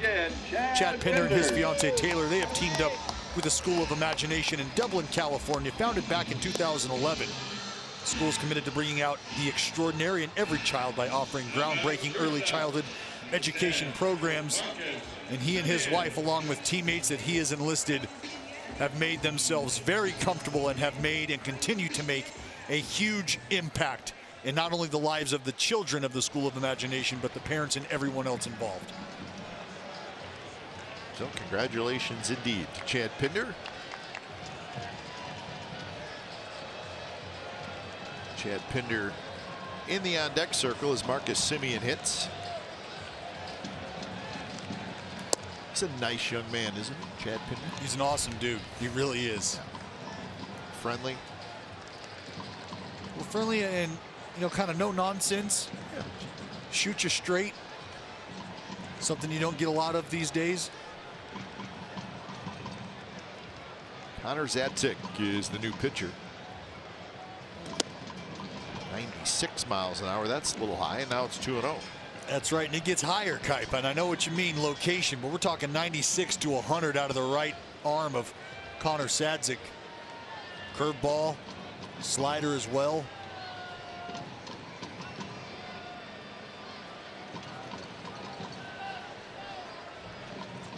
last year, about halfway through the season, Zadzik in the minor leagues, the Rangers said, you know what? It's time to make you a reliever. And that happens sometimes. It does. I believe it happened to Lou Trevino. It sure did. I'll tell you what else got redirected. The heater from Marcus Semien did not miss.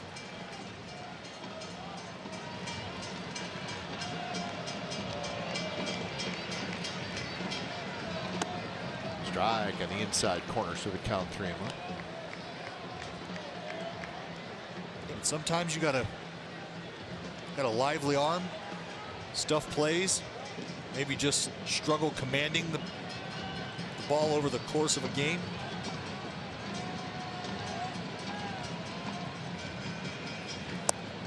And that one is outside, and it's another walk. 3 consecutive walks. And the A's have the bases loaded with 1 out. Now batting left fielder, number 18, Chad. That'll bring in Elvis Andrews to the mound to have a little talk with Zadzik, explaining to him, hey, keep this ball down. Let us work behind you. Get you that ground ball, and we'll take care of it.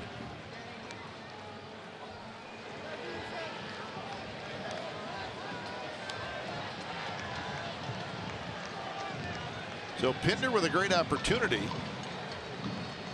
He has struggled with these type of situations this year. The bases loaded.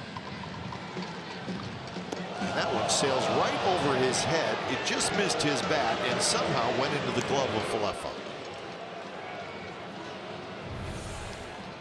Well, you can see Pinder close the eyes, vacate, does a good job of bringing the bat with him. And Falefa here, really the only opportunity he has is just stick the glove out, close the eyes, and hope.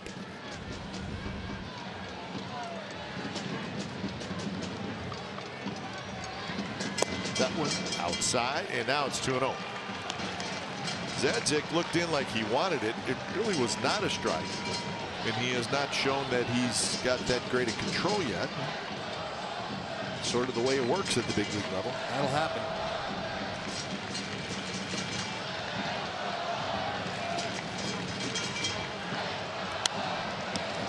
A good swing by Pinder, so he got a fastball to hit, and I think he knows it.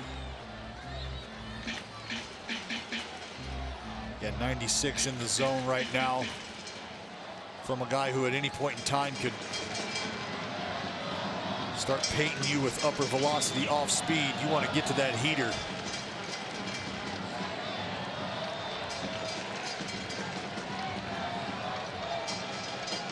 Pinder with a walk. And then he was robbed of an infield hit by Elvis Sanders. A little bit outside, and another close pitch.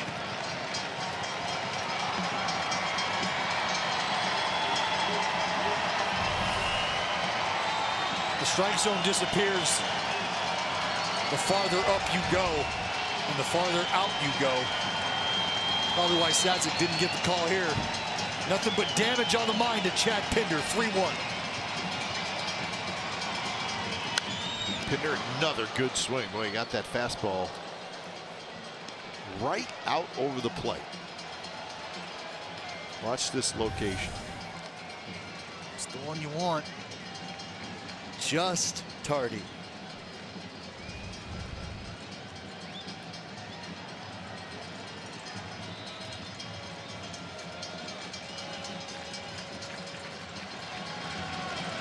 So full count, 1 out, bases loaded. Olson, Piscotty, Semien are the runners.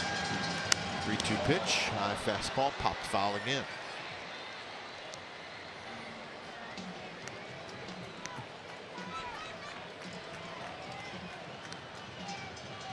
Well, a good battle between Pinder and Zadzik here. Same premise applies. The Oakland A's grinding out the reliever after getting rid of the Giovanni Gallardo, the starter.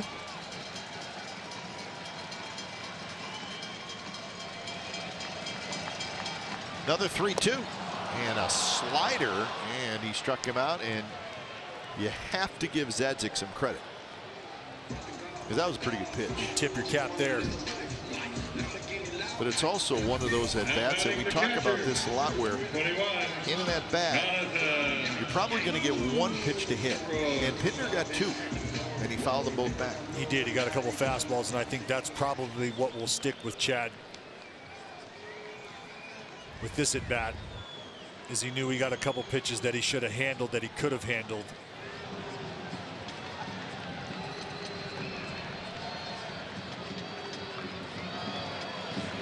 Lucroy takes a strike. So that's the way a hitter looks at it then, Dallas. It's like, is he disappointed he struck out? Yes, but he's going to think about the two fastballs he missed. Absolutely, because he knows that those are the pitches you're looking for if you're looking to get a job done.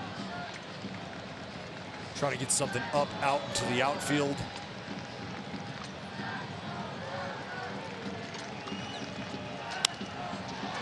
Beltre, he's going to go to second, and Odor just got there in time. And the A's do not score. 5 innings in the books from the Coliseum. 5-2 A's lead.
On NBCSportsCalifornia.com and the NBC Sports app. It's all presented by your NorCal Honda dealers. Hey, it's Friday night.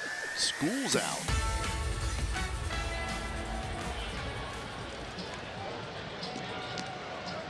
So 5-2 A's lead the Rangers.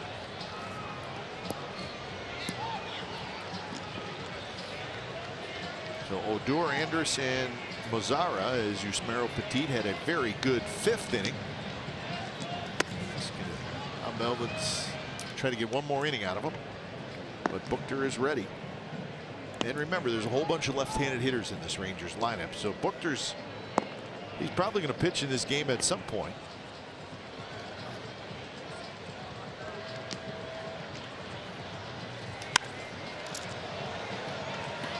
Shallow left.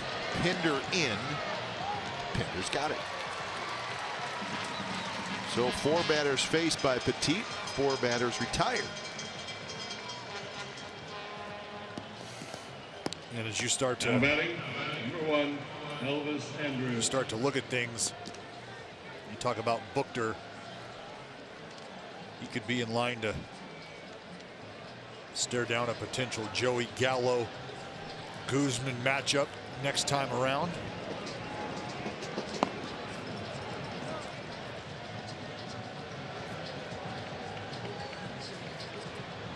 So here's Elvis Andrus. Singleton scored in the 4th. Rangers' only runs coming on Gallo's 35th home run. First pitch strike. Andrus thought it was inside, so he checks in with Ed Hickox.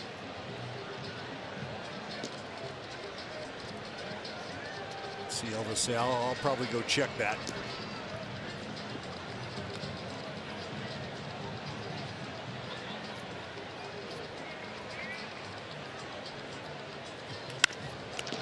Nice play by Yusmeiro Petit.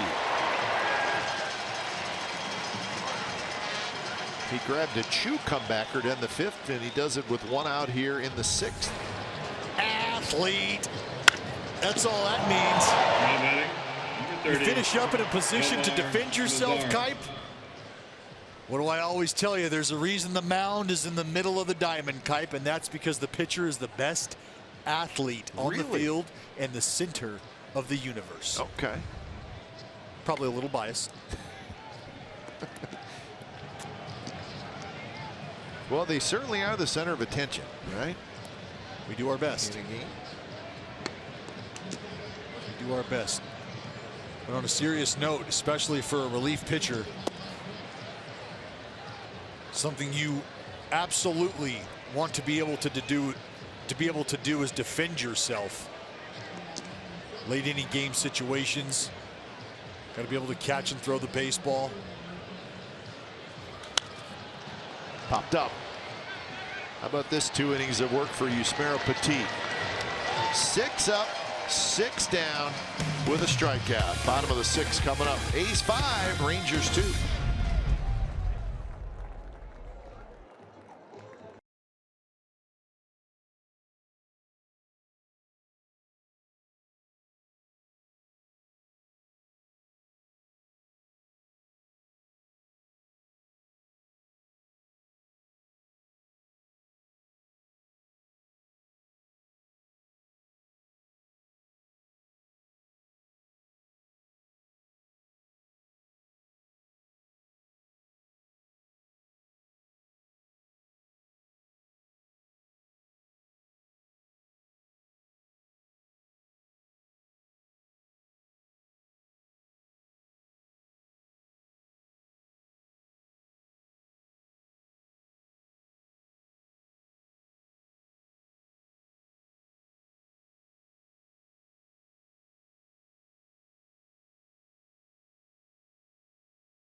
Test drive one today.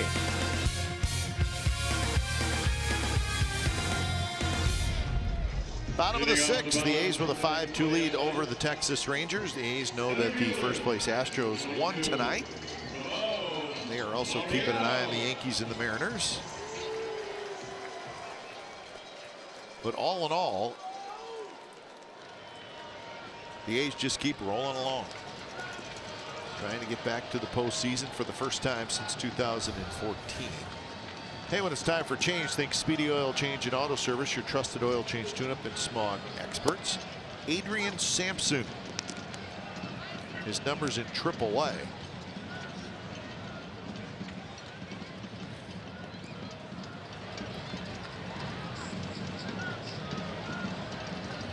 He's pitched in one big league game. That one down the right field line, and that one is gone.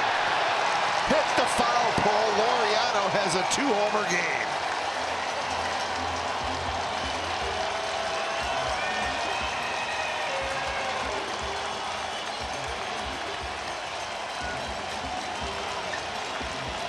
I'm trying to tell somebody, Kipe.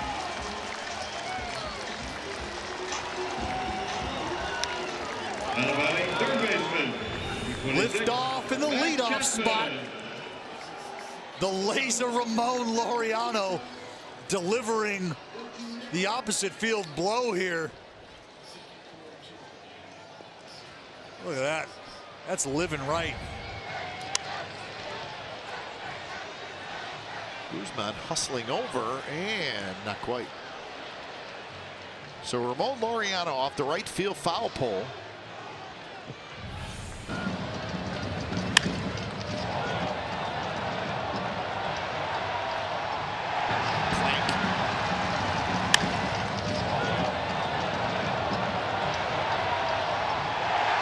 Thing of beauty, huh? That's what happens. You hit it where it's pitched. Hit it where it's pitched. Let the ball travel. Let the ball get deep. Sampson unable to put the lean on him.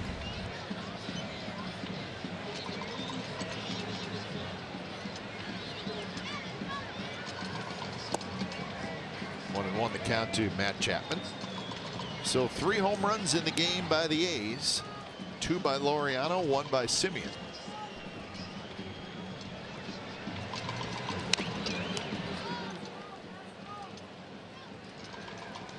Chapman is 1 for 3 tonight. So 7 hits now for the A's to go with their 6 runs. Just 3 hits for the Rangers.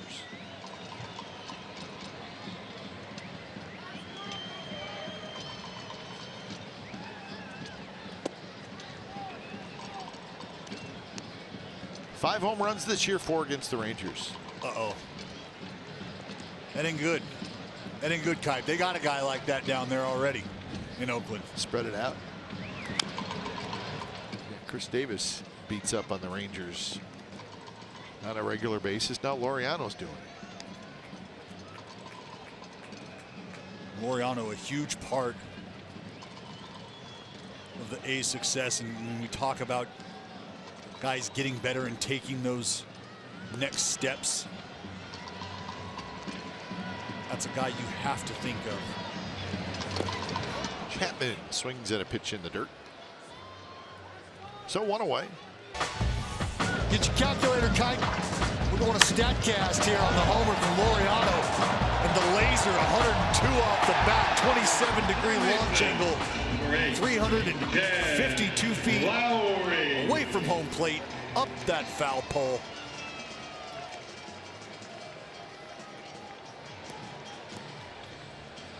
So with 1 away, here's Jed Lowry. Ground out, a walk, and a strikeout for Lowry.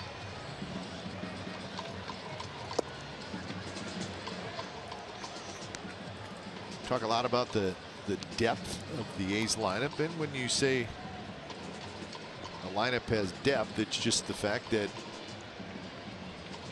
anybody 1 through 9 can do damage. Well, that's the idea. These guys start to show up. Guzman kicks it. Lowry will be aboard. That'll be an A. Guys start to show up in spots you just didn't expect. And what do I mean by that? Well, I go back to the arrival of Nick Martini. As we see here, Guzman just kind of side saddles this and is unable to field it cleanly. That in-between hop off the heel of the big lefty. 100 errors now for the Rangers, tied for most in the American League.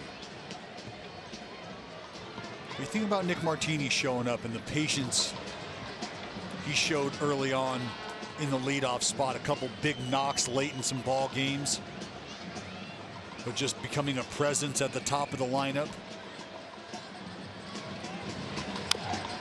Well, the reason I brought it up, Dallas, is, I mean, you know, tonight, Lowry. Now you just reach base. He's walked. He's 0 for 3. Davis 0 for 3. Olsen 0 for 2. And that's your 3, 4, 5 hitters. Right. They have not done any damage. But the guys at the very top and the guys at the bottom have done damage. And that's length. I think length in a lineup is the most important thing to scoring runs, because you could have a really good 3-4 combination, but they're only going to bat 8 times in a game. each hitter only has 4 or maybe 5 opportunities to do damage. There's only so much one hitter can do. Right. There's only so much 2 hitters can do. We saw it with Trout and Pujols. It was like, oh, those 2 guys are, I mean, right, as good as anybody, Hall of Famer. But the Angels did not have a great offense, even with those 2 guys. And what you don't want to happen is you find yourself as a lineup. Base hit center field. You don't want to find yourself as a lineup that is easily navigable, meaning you pick a guy in that lineup that you just can't let beat you. Well, if you're able to string it together, you're able to put some good at-bats together, you put pressure on that opposing team, and now they feel like, you know, we've got to attack certain spots. We cannot afford to be pitching around folks because there's just no let up here. Yeah, or you get through the 5th spot in the lineup and all of a sudden it gets easy. Well, then you probably don't have a very good offense. You're probably not scoring a lot of runs.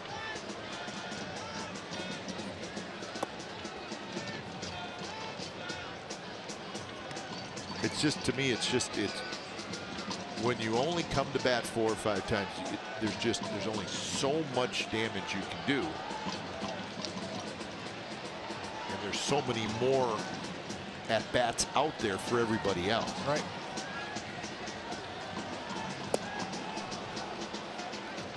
Good slider down and in from Sampson. Zach Curtis, he's throwing a complete game down there.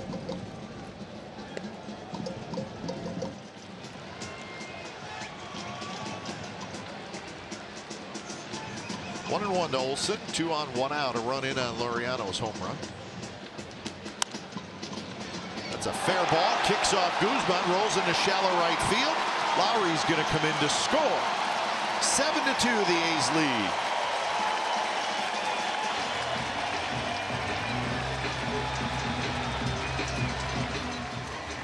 Well, Guzman missed a routine play. This was not a routine play. No, this ball is hit fairly hard, but you see the big hop off the bat of Matt Olson, and we showed you 100 miscues, tied for the most. And Guzman right here, this ball just eats him up. Nothing much he can do about that. It's pretty much self-preservation at that point. And Olson's going to get awarded a base hit and an RBI. So a couple of runs in now for the A's here in the bottom of the 6th. See Jed hustling all the way. Good read off the kick of the glove.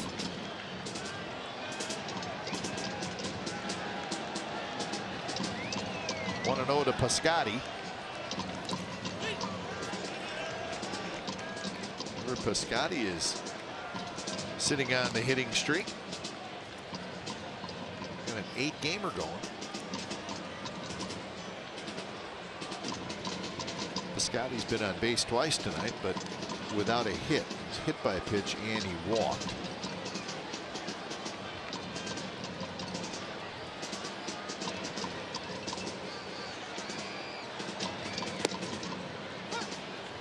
So he takes that one. It's in for a strike. You said 8-game hitting streak. But a walk and a hit by pitch tonight. I think the free pass, the walk, is a byproduct of him seeing the ball well to the tune of that 8-game hitting streak. Got a real good feel for his zone right now.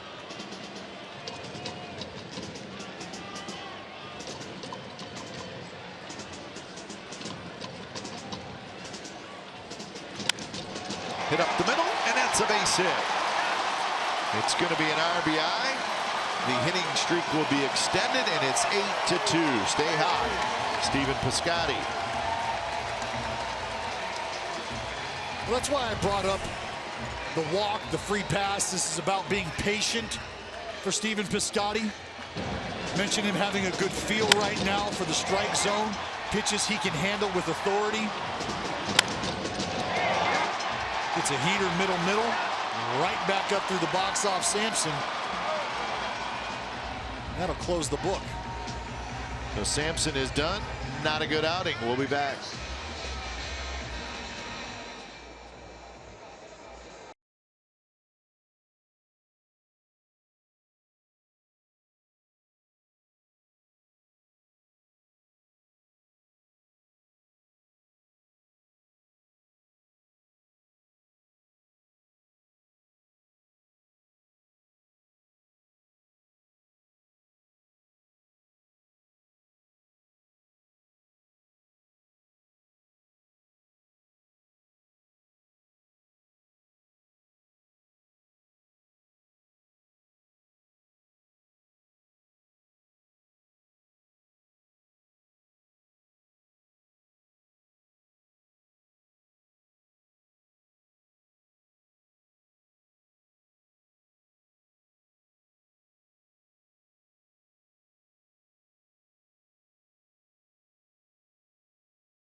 the painter's paint store.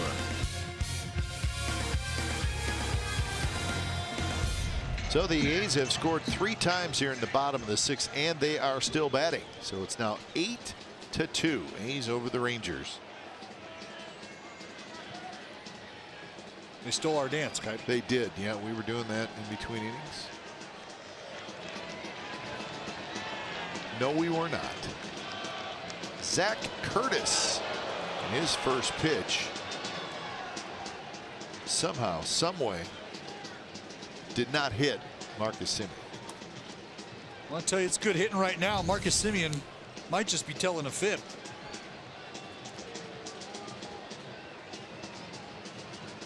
But, you know, Marcus Semien, George Washington, guys who just can't tell a lot. It's quite a pair right there. It's a dynamic duo. That's low, and now it's 2-0.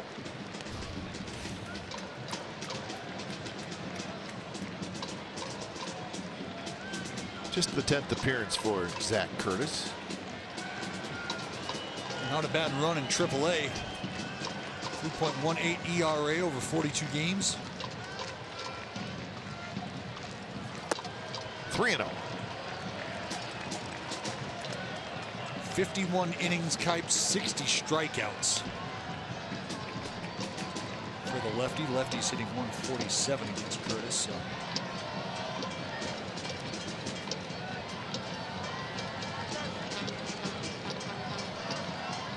Got to come in here. Chad Pinder waits in the on-deck circle. Not close.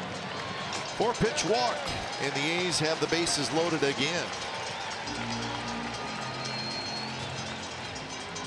Well, 5 months ago, Sean Manaea entered A's history with the 12th no-hitter in club history with his no-no against the Red Sox. On Friday, September 21st, we celebrate that special night with a Sean Manaea bobblehead brought to you by NBC Sports California. Grab your tickets for the special night at athletics.com/tickets. Get them in you soon, folks. Those things are bound to rocket off the shelf. So Pinder steps up. He takes outside.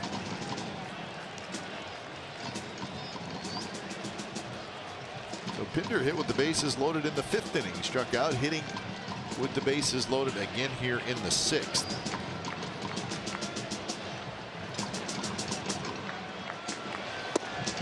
Right on the inside corner.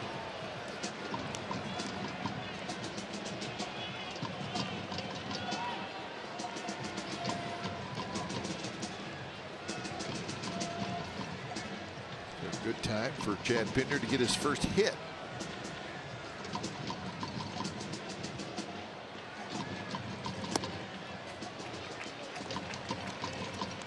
So 7 walks in the game by Rangers pitchers, and it's only the 6th inning. Well, Edwin Jackson gave you the blueprint. Told you how this was going to go down. A lot of grindy at-bats for the Oakland A's. Pinder bounces it past Matt Williams. So now the count 2-2.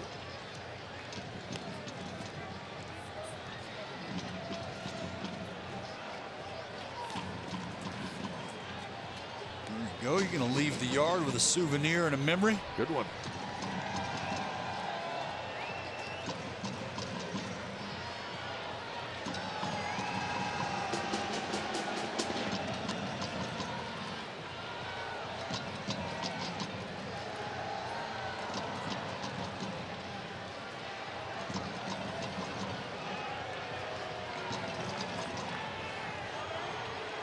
Zach Curtis taking some time, gathering himself. Big pitch for the young man here. 2-2, bases loaded.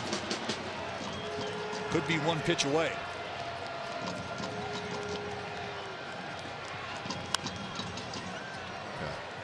Cutter, slider, cutter. Yeah, trying to throw a wrinkle in here against Pinder. Been a little erratic with the fastball. You can see Zach Curtis working from the third base side of the rubber. Just slight cross-body action, some arm side run.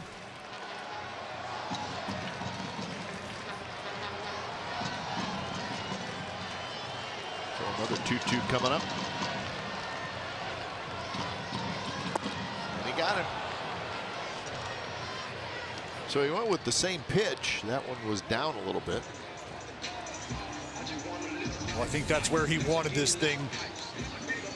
Throwing it off the same plane as the fastball. See this thing just continue to work its way down and in towards the back foot of Chad Pinder.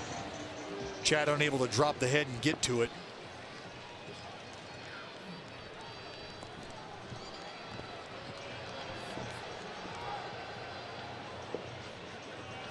So 2 away. Here's Lucroy. He's had a couple base hits tonight. He's had 10 hits now. Lucroy singled in the second. He singled again in the fourth. Grounded out in the fifth. He has scored a run.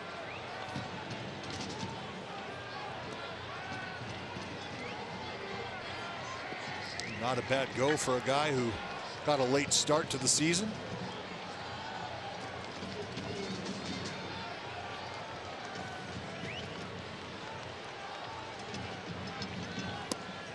That one is a strike. So Fernando Rodney, right, Sean Kelly on the left. So it's good to see Sean Kelly throwing down there. He's had a little finger issue. Yep. Cut himself.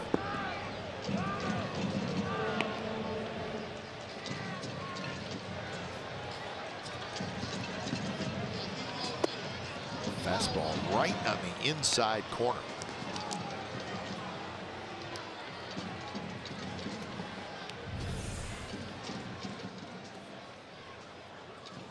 See Falefa working his way back in. But strikes are strikes.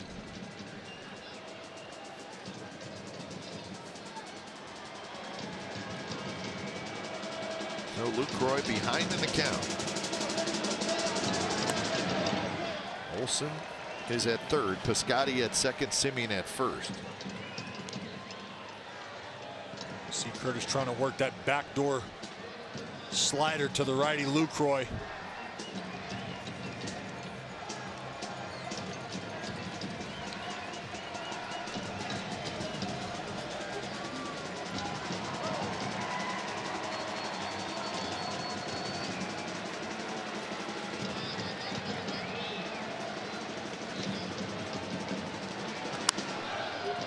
Hit hard but foul off the tarp.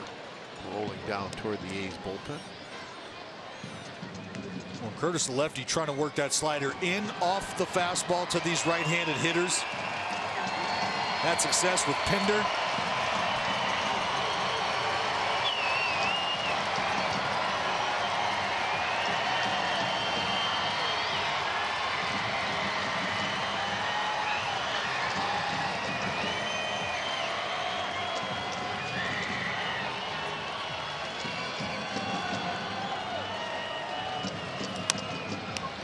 Curtis off the mound, throws to first, and that will do it. But the A's do some damage. They score 3 times. The first one of the inning, Ramon Laureano off the right field foul pole, his second home run in the game. It's 8-2 A's.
See your local Toyota dealer today.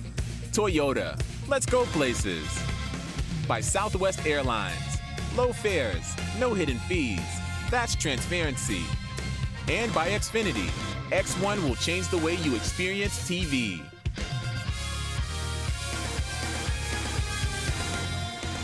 A's leading 8-2. The A's looking for their 85th win of the year. Still hanging in there, having a good time. Leading off the top of the 7th inning. Got to replenish. Got to replenish. Adrian Beltran. Hey guys. Well, you know what? You do a set, you get something to eat. That's you do right. a set, you get something to eat. That's the way musicians are. Fernando Rodney comes in. He will face Beltre, Gallo, and Guzman. What a job by Yusmeiro Petit. 2 innings, no hits, no runs, 1 walk. I take that back. No walks and 1 strikeout. So he just kind of breezed through his 2 innings. Yeah. Bassett went 3. Hendricks started and he went 1.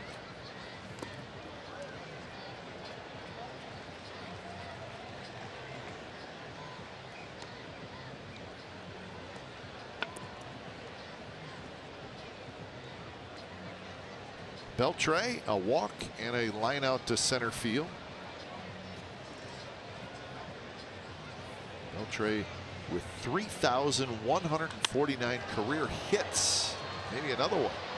Pinner's not going to get it. Bounces off the wall. And Beltre will have a double. So make it 3,150 hits. Fastball up, working its way towards the inside. Joey Gallo. Beltre, a guy who likes the ball up, also likes fastballs. He's on second with a leadoff double. 629 career doubles. He's only 2 hits away from, well, actually 3 hits away from passing Paul Wainer for 17th on the all-time hit list. I hope he keeps playing, Adrian Beltre. George Brett is close. I don't know too many people that have as much fun on a baseball field as Adrian Beltre. I think he's definitely good for baseball. It'll be interesting to see if he indeed decides to keep playing.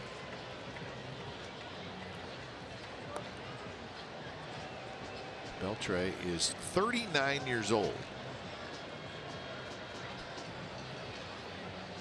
It's his 20th year in the big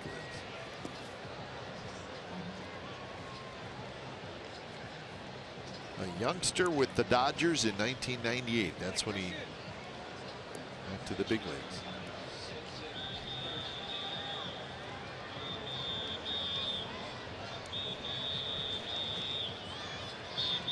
So 2-1 the count to Joey Gallo, who's got a single and a homer. Gallo hit his 35th home run of the year in the 4th. Mighty swing by Gallo.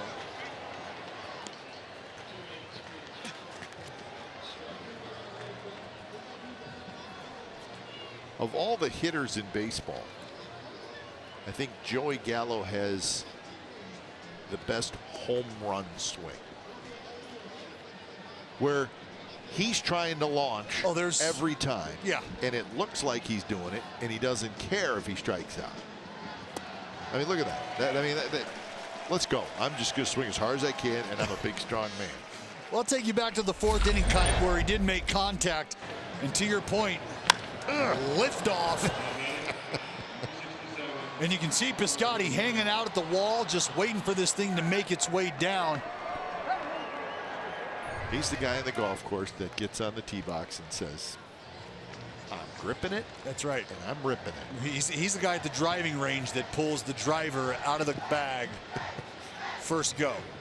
Oh, no question. And if no wedge warm up. And if he goes into the trees left, doesn't matter. It's okay. Oh, I got another tee. Good. And I got another ball. Watch this one. 35 homers, 81 RBIs. Well, that's the point. You know, and I think that's why Joey Gallo is such an interesting character and an interesting player on the baseball field. You know, at what point do you turn a blind eye to a lackluster average and say, we're going to get 40+ homers, folks, and we might be sniffing around the 100 RBI mark? Yeah, it's a great baseball question. Is how is a player like Joey Gallo, how is his value looked at around baseball? I think it could be looked at completely different by two different teams. That's the key. Is I believe roster construction would have a lot to do with how valuable Joey Gallo is to you. You know, are you a team that can afford the swing and miss and afford to bank on 35 to 40 coming out of the lower part of your lineup? Or are you a team that needs that big lefty power presence in the middle of the lineup, because that's how you're going to go about scoring your runs, is through a Joey Gallo and through those 40 homer pluses seasons. 3-2 to Guzman. Yeah, it's the low average, high strikeout, high home run total. Chris Davis from the Baltimore Orioles, very much like that. But Chris Davis has stopped producing.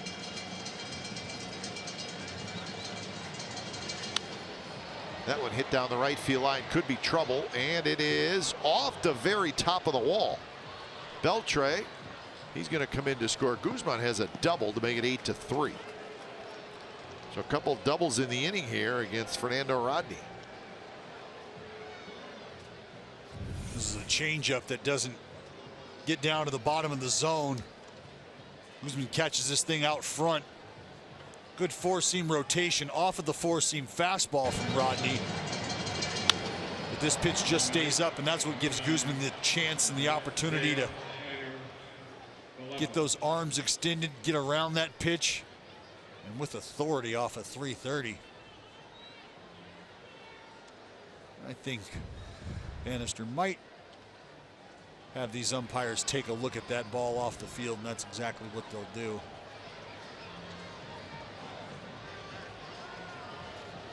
They'll talk about it. Shouldn't take long. Pretty clear the ball hits right in between those two pads.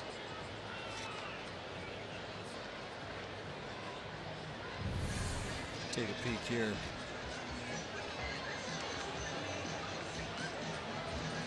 Nope. Just off the wall. Yep. Right there.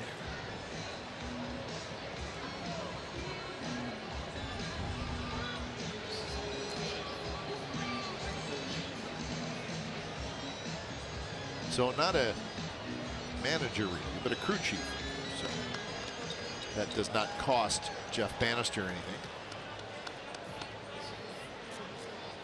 That was a crew chief review, and the call on the field was confirmed. Stays as an RBI double.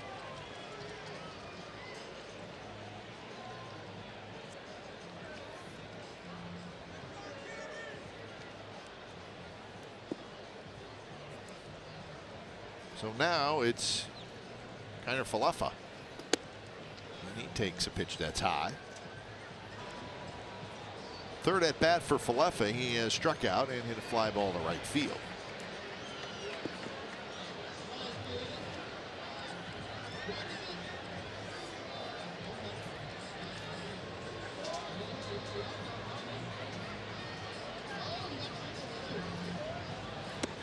Missed again. 2-0.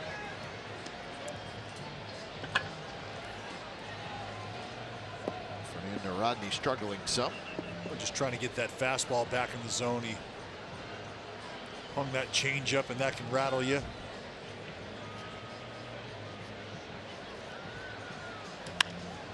And that's going to be a base hit to right field. Guzman will be held at third. Piscotty gets to it quickly. So third hit in the inning.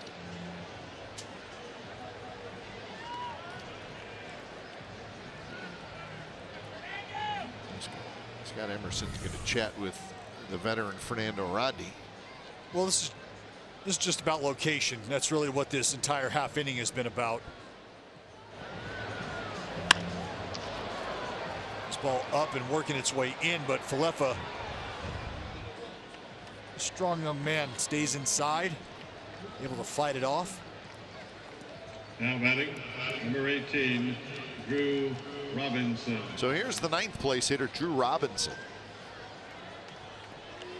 Robinson is lined out and struck out.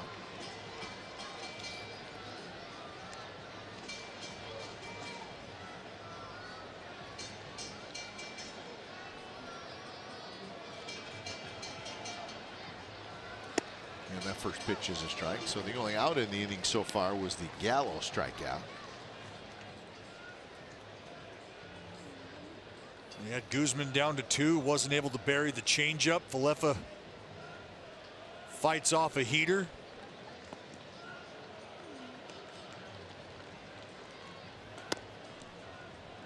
Rodney misses high. So Buchter's up again. It will not take him long to get ready. Should Drew Robinson find his way to first base, I think that would all but guarantee Buchter in the game.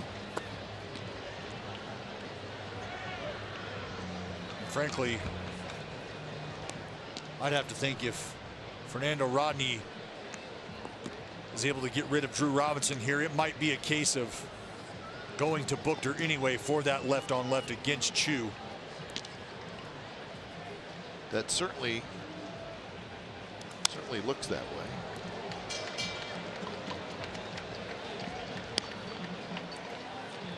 Chu 2-2 the count. Chu Odor back-to-back height. That's what the skipper might be. Boy, you had a pretty good idea Buchter was going to get in this game at some point.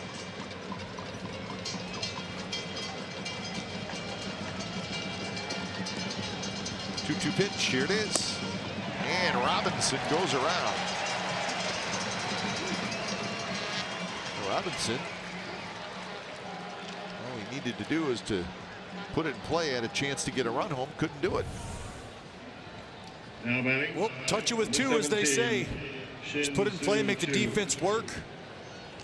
Fernando Rodney dials it up to 95 and is able to beat Robinson to a spot inside. So now it's up to Chu.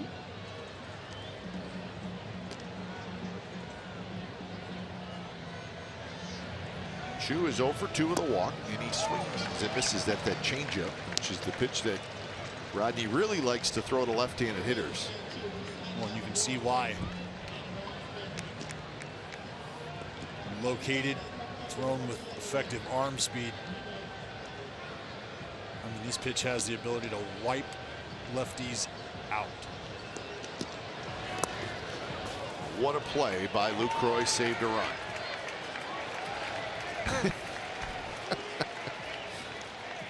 It's right here in the Webby. Might want to get rid of that one.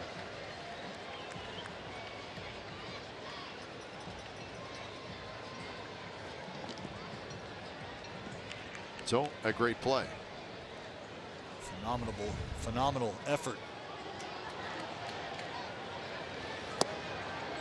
2-1 now to Chu. The lefties are hitting 186 against Fernando Rodney this year. You can see why with that changeup. If he's able to get that fastball over for strikes, that changeup becomes a pitch that they just end up flailing at. Lays off that one, and now it's 3-1. So Chu worked himself into a good count.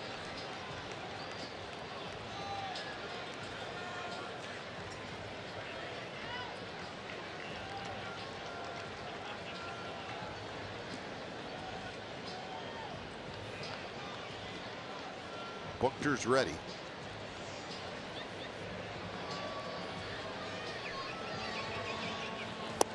And I think Chu may have swung at ball 4. Sure did. Same pitch. Drew Robinson offered out with 2 strikes. Fastball in.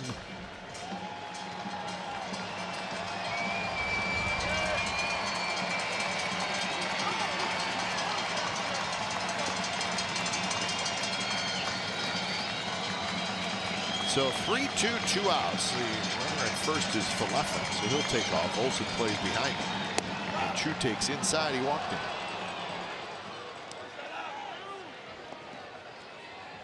So Bob Melvin's coming out.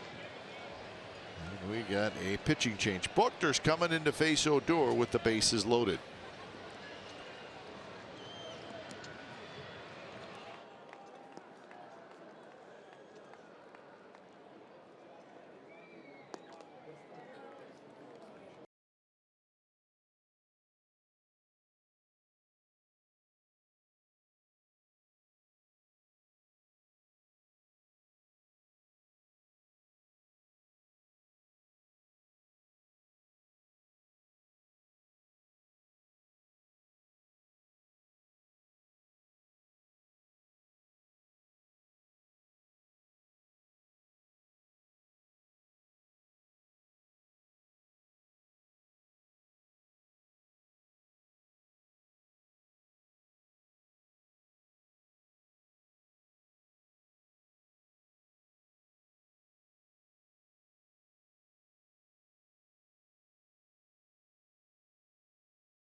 Score.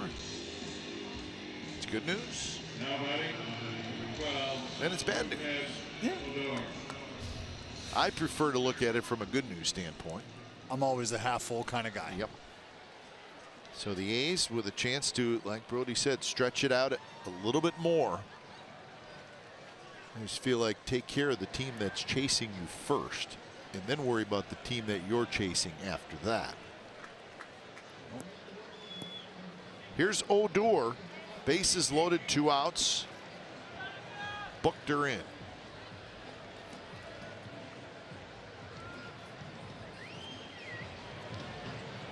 Odor is 0 for 3. Swing and a miss. A slider. That's the updated wild card.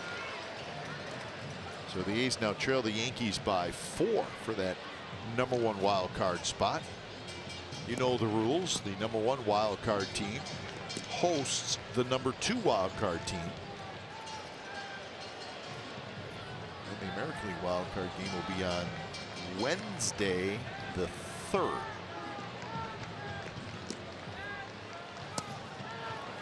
National League wild card game will be on Tuesday the 2nd.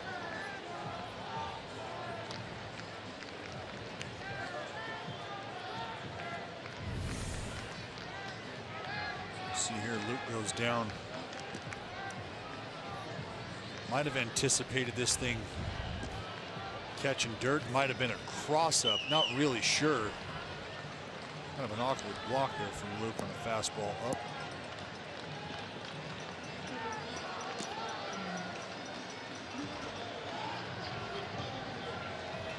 So 1-1 to Odor. A little bit low, pretty close.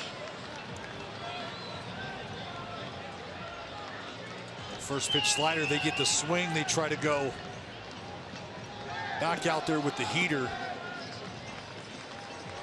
Just trying to take Odor's line of sight out over the outside part of the plate.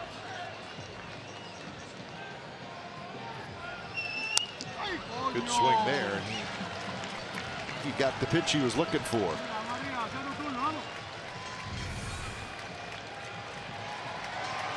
Big leg kick.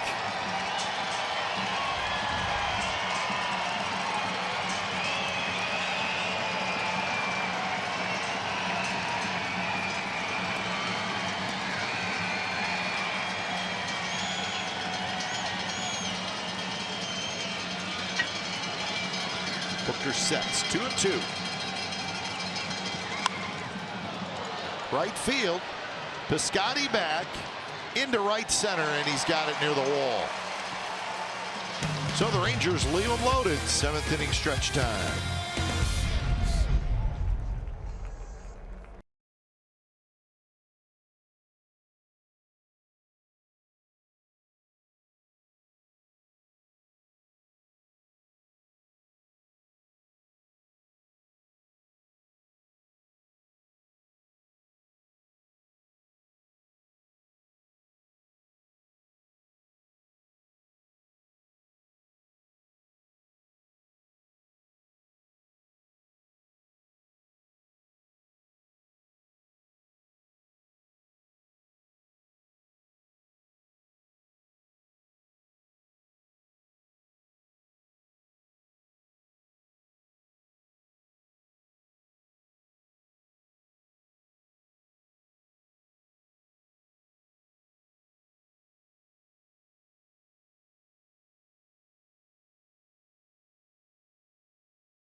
Else, and that man right there, laser Ramon Laureano, deposits one out into left field. And he's not biased. He'll send one out there to the folks in right as well, off the foul pole. Power at the top from the laser kite. Wow. Young man is making a difference, and I think you could say he has a regular job right now. I think that's more than fair to say. The early defensive flashes, we've seen the progress made at the plate in a brief period of time. So Zach Curtis stays out there, the left-hander. He will face Laureano, Chapman, and Lowry.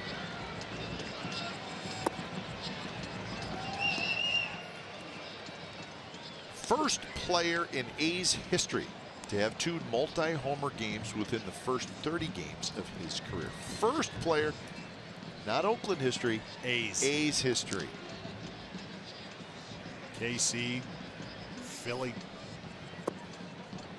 So that is quite a performance.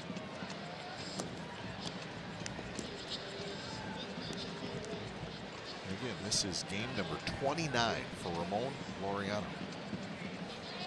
When you just watch a skill set, you just know you're going to see something exciting every night he takes the field. Just tracking a ball down in the alley, making a throw. Oh, I don't know, 321 feet away at 92 miles an hour, all the way from left center, directly on a strike to first base. Just little things like that, Kite.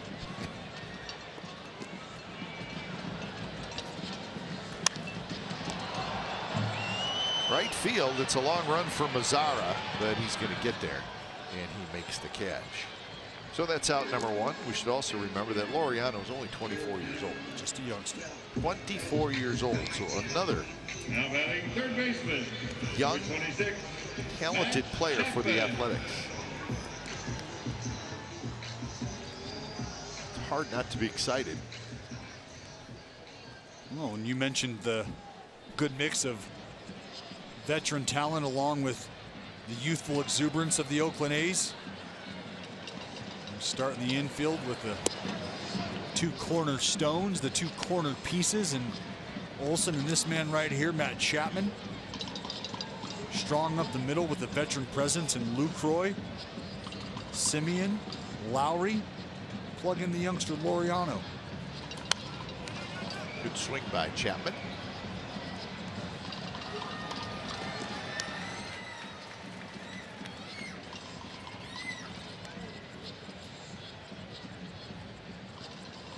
Uh-oh, they're ready. Who were you the day you were in? I was Raleigh Fingers. You were Raleigh, okay.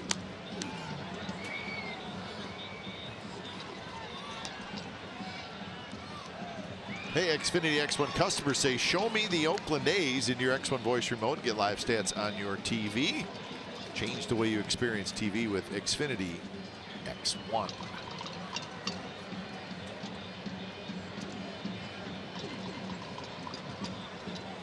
1-2 pitches outside, so 2-2 the count.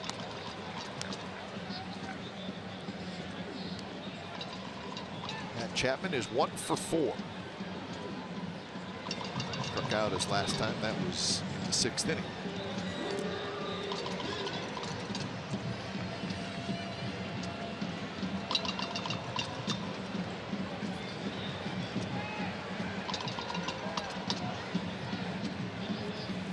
Swing and a miss. So Chapman strikes out for the 3rd time tonight. So 2 outs in the 7th inning. The Rangers pitchers have not had a whole lot of quick innings tonight. They did have a 3-up, 3-down inning in the 4th. I take that back. They did not. It was a leadoff single and then 3 straight strikeouts. So they have not had a 3-up, 3-down inning. Zach Curtis trying to do that for the first time. Backdoor slider for Chappie.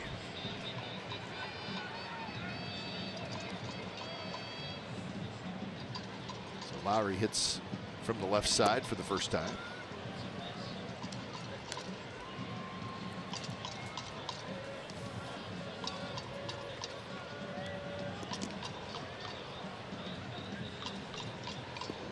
It's been Gallardo, Sadzik, Sampson, and now Curtis. Fly ball to right. Mazzara is waiting. He's right there, and he's got it. So that is a 3-up, 3-down inning, and it's time to move to the 8th inning. 8-3 A's.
Pitched their 78th complete game of the season. That's an Oakland record as Steve McCaddy beats the Orioles 5-2. The A's would finish with 94 complete games that season. That was 1980.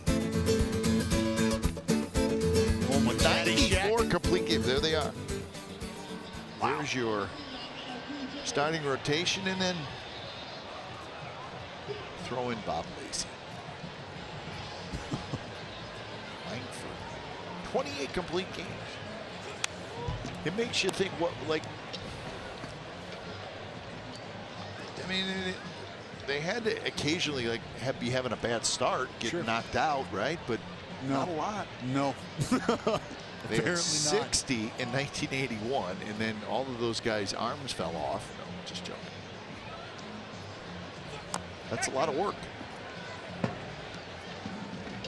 Yeah. Billy ball. Billy ball.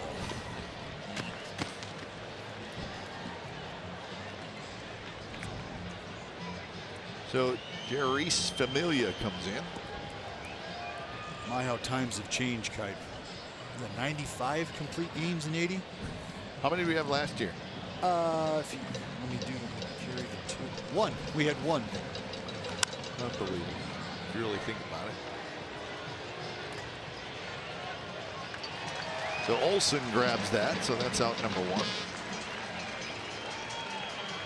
Well, we have a no-hitter this year, so there has to be a complete game. I think that might be the only one as well. Number 30, Nomar Mazara.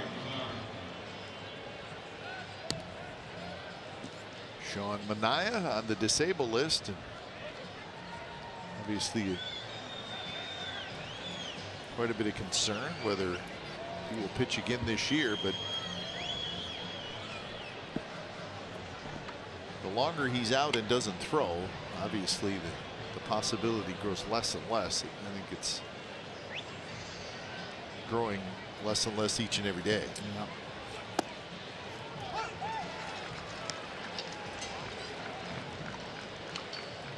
So, we've actually had 2 complete games this year. Correct. That's right. Daniel Mangden against the Snakes. The old D-backs. Forgot about that. So we got to 2. I believe that was the month of May.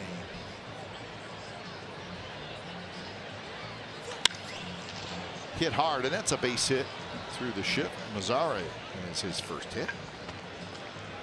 1 for 4. 7 hits now for the Rangers. Now batting, number 29. Sinker middle here for the lefty Mazara. Hit hard enough to make its way through the teeth of the shift. So Beltre will hit. Familia is pitcher number 5. Make that pitcher number 6. Booked her a third of an inning. Fernando Rodney 2/3 of an inning, gave up 3 hits and a run. And this should be an entertaining AB. Some high velocity, some movement working in towards Adrian Beltre. Tend to get happy feet. So he starts him with a slider.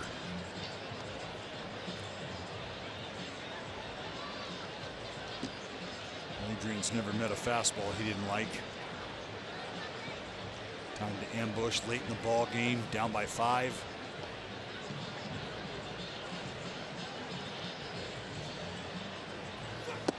Missed again. Now it's 2-0.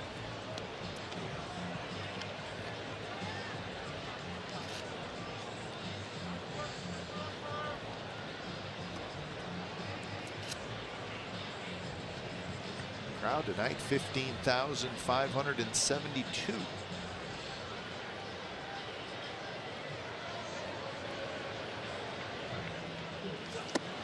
Not a lot of home games left for you to come out and see the Athletics. Just 8.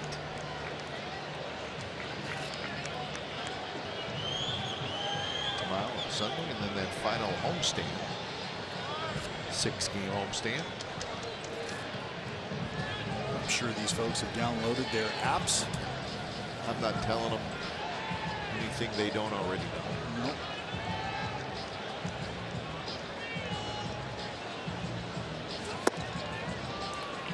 So a 4-pitch walk to Beltre, 2 on and 1 out.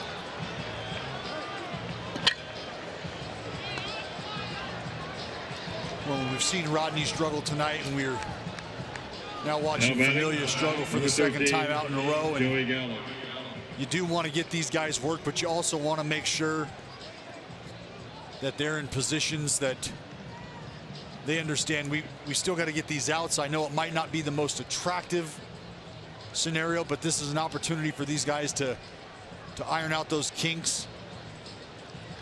For Familia, maybe get the release point back with the breaking ball. He struggled with command with the fastball. And we know how dirty he can be when he's in the zone. It's almost unhittable. First pitch to Gallo. Goes off speed and gets a strike. Gallo a single, a homer, and a strikeout.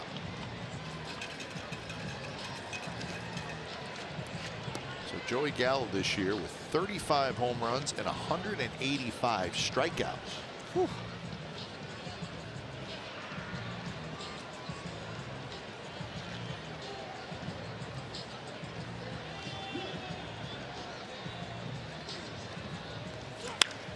There's a line drive, left field base hit toward the corner. Mazzara scores. Beltre's going to go to third, and Joey Gallo has his third hit, his third RBI, and now it's 8-4.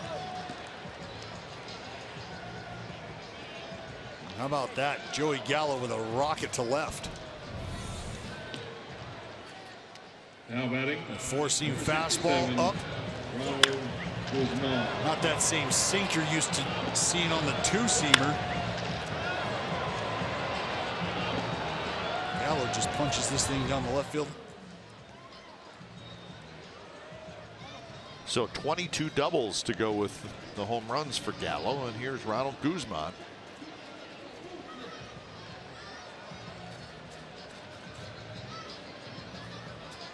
First pitch to Guzman, that's low at 96 miles an hour. Blake Trinan gets up. So if things at all get weird here in the top of the 8th inning, we'll see Trinan. 3 consecutive base runners, a single, a walk, and a double.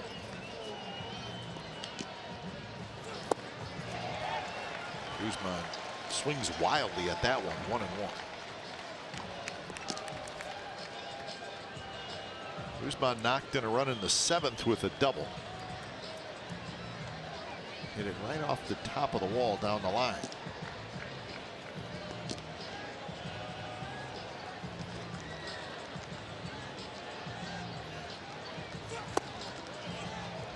Very close. Tough call to not get if you're Familia. Talk about him needing to get back in the zone for strikes with that slider. Eliminate these hitters hunting the fastball.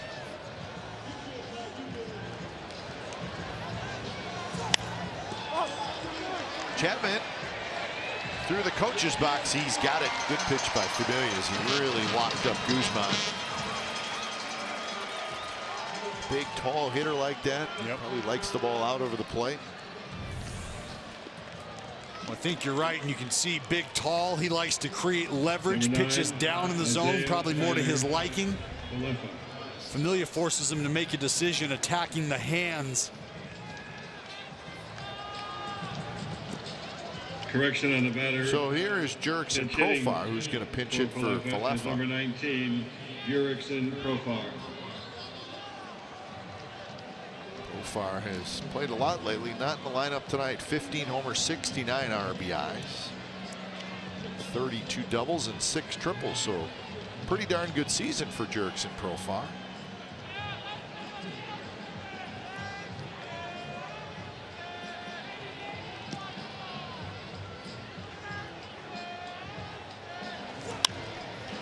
Goes after the first pitch and pops a foul back. I wonder if the Rangers will do something in the offseason to open up a spot for Profar to play regularly. Well, he's no doubt a part of their future. I would have to believe so. And I guess where I'm going is, would you entertain trade offers for Elvis Andrus? Odor? You have to have Taker as well. Sure. And I think the former as opposed to the latter. Lowry leaps up and grabs it. So a line shot into the glove of Lowry. And when it's all said and done, the Rangers get just the one on Gallo's double. So bottom of the 8th coming up 8-4.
Produced or retransmitted in any form, and the accounts and descriptions of this game may not be disseminated without the express written consent of the Athletics Investment Group, LLC.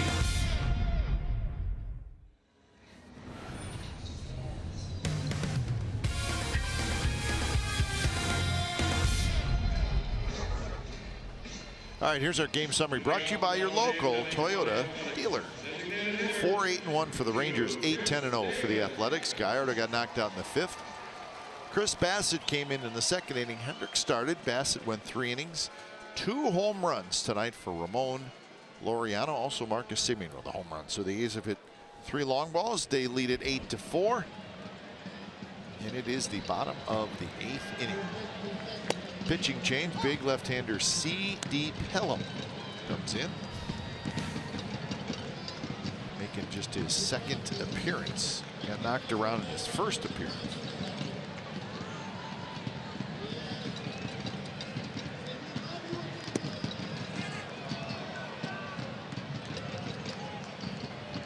Profar stays in the game. He's at first base.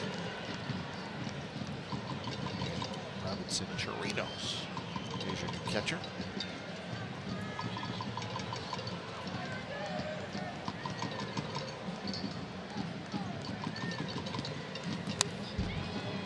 Chris Davis tonight is 1 for 4. He had a single in that 6th inning, and he scored. The A's scored 3 times in the 6th.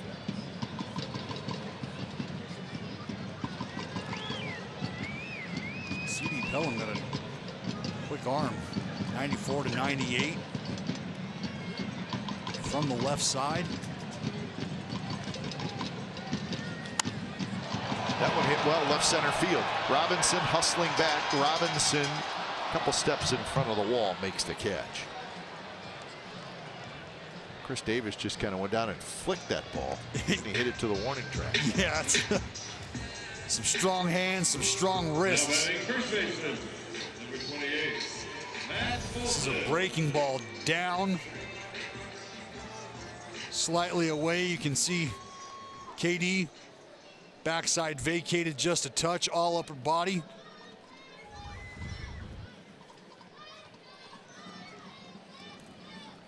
So Chris Davis now 1 for 5, and here's Matt Olson.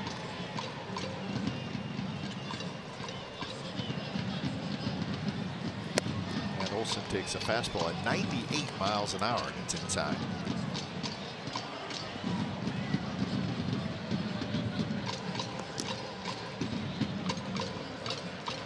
Everything's final in the American League. Dodgers won that game in Colorado that we briefly talked about. brings it down to a half-game lead. Rockies with a half-game lead over the Dodgers.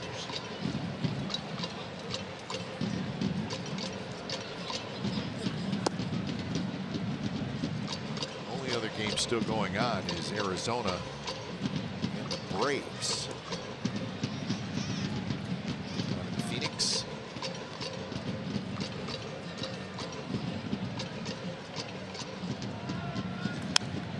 Good swing by Matt Olson. Olson tonight, fly ball to center in the second, a ground out in the third, a walk in the fifth, RBI single in the sixth.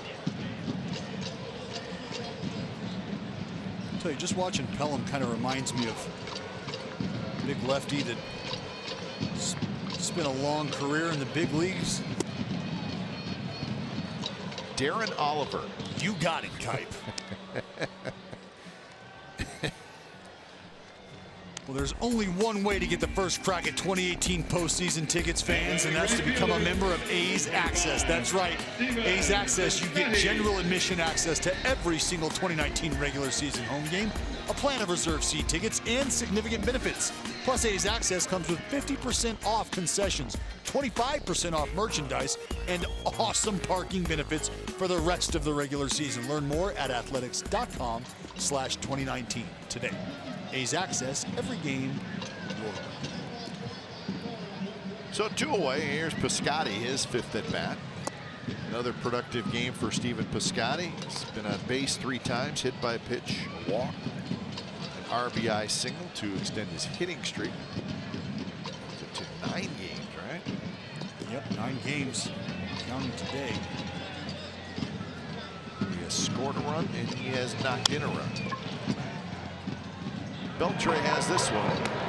The throw a little wide, but the tag put on, and that is a 3-up, 3-down inning. 9th inning coming up. Trinan coming in.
Series versus the Rangers. Young left-hander Yohander Mendez for Texas, and the veteran Edwin Jackson for the A's. Jackson 5-3 with a very good 2.91 ERA. Our cover starts at 12:30 with A's pregame live. We had a nice chat with Edwin Jackson earlier in this game. Got the feeling he's pretty excited to be here. Yeah, I think he's got a good idea of what's in store. Blake Trinan, well, that's what's in store for the Rangers. Trinan 6-2, 0.91 ERA with 36 saves. This is not a save opportunity for Trinan. He's with a 4-run lead. You want to talk about a young man that is really started to create a fan base, create a wagon for himself. Kipe, I had an opportunity to meet a few young men today, Alec, Jack, and Anthony, all the way down from Walla Walla, Washington. Some players for the Whitman College baseball team, friends of Blake Trinan. I said, all the way down from what? They said, man, Blake is having an amazing year. Yes, he is. He's meant a lot to us at Whitman College. So we're just here to show our support. I like it.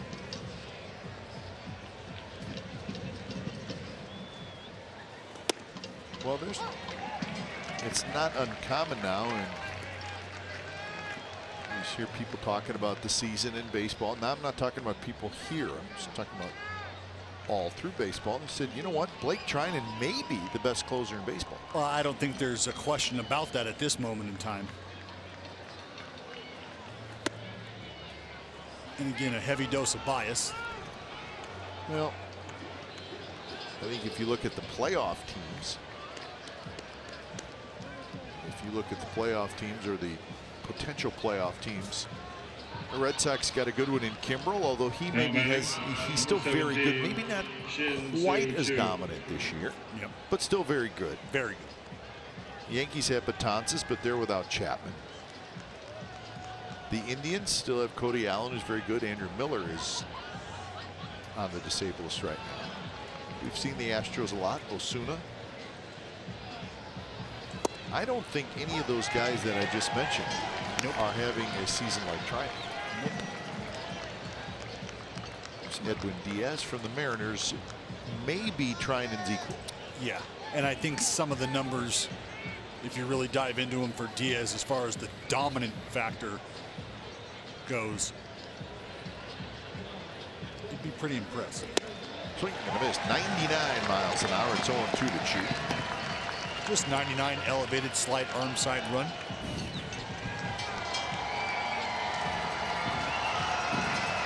No biggie.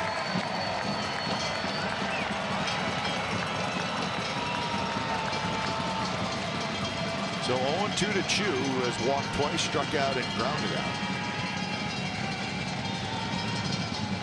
And he got it. Took a little off. 89 miles an hour.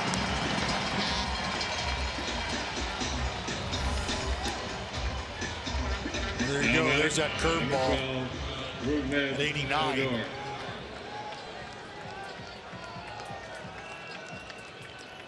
see that slider anywhere from 92, 94 at times, 95 even.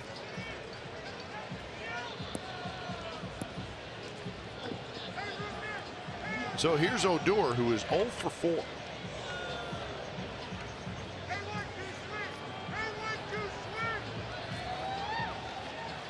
First pitch to Odor, hit on the ground. Lowry fires the second one back to first, not in time.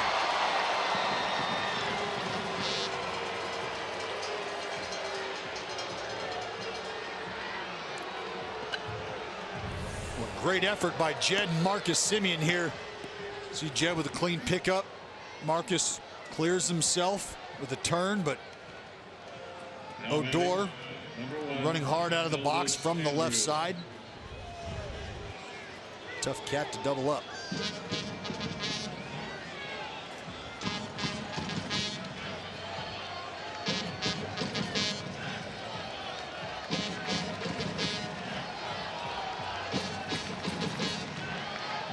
So 2 outs for Elvis Andrus. Andrus 1 for 4 with a base hit in the 4th inning. The first pitch sinks a little bit low.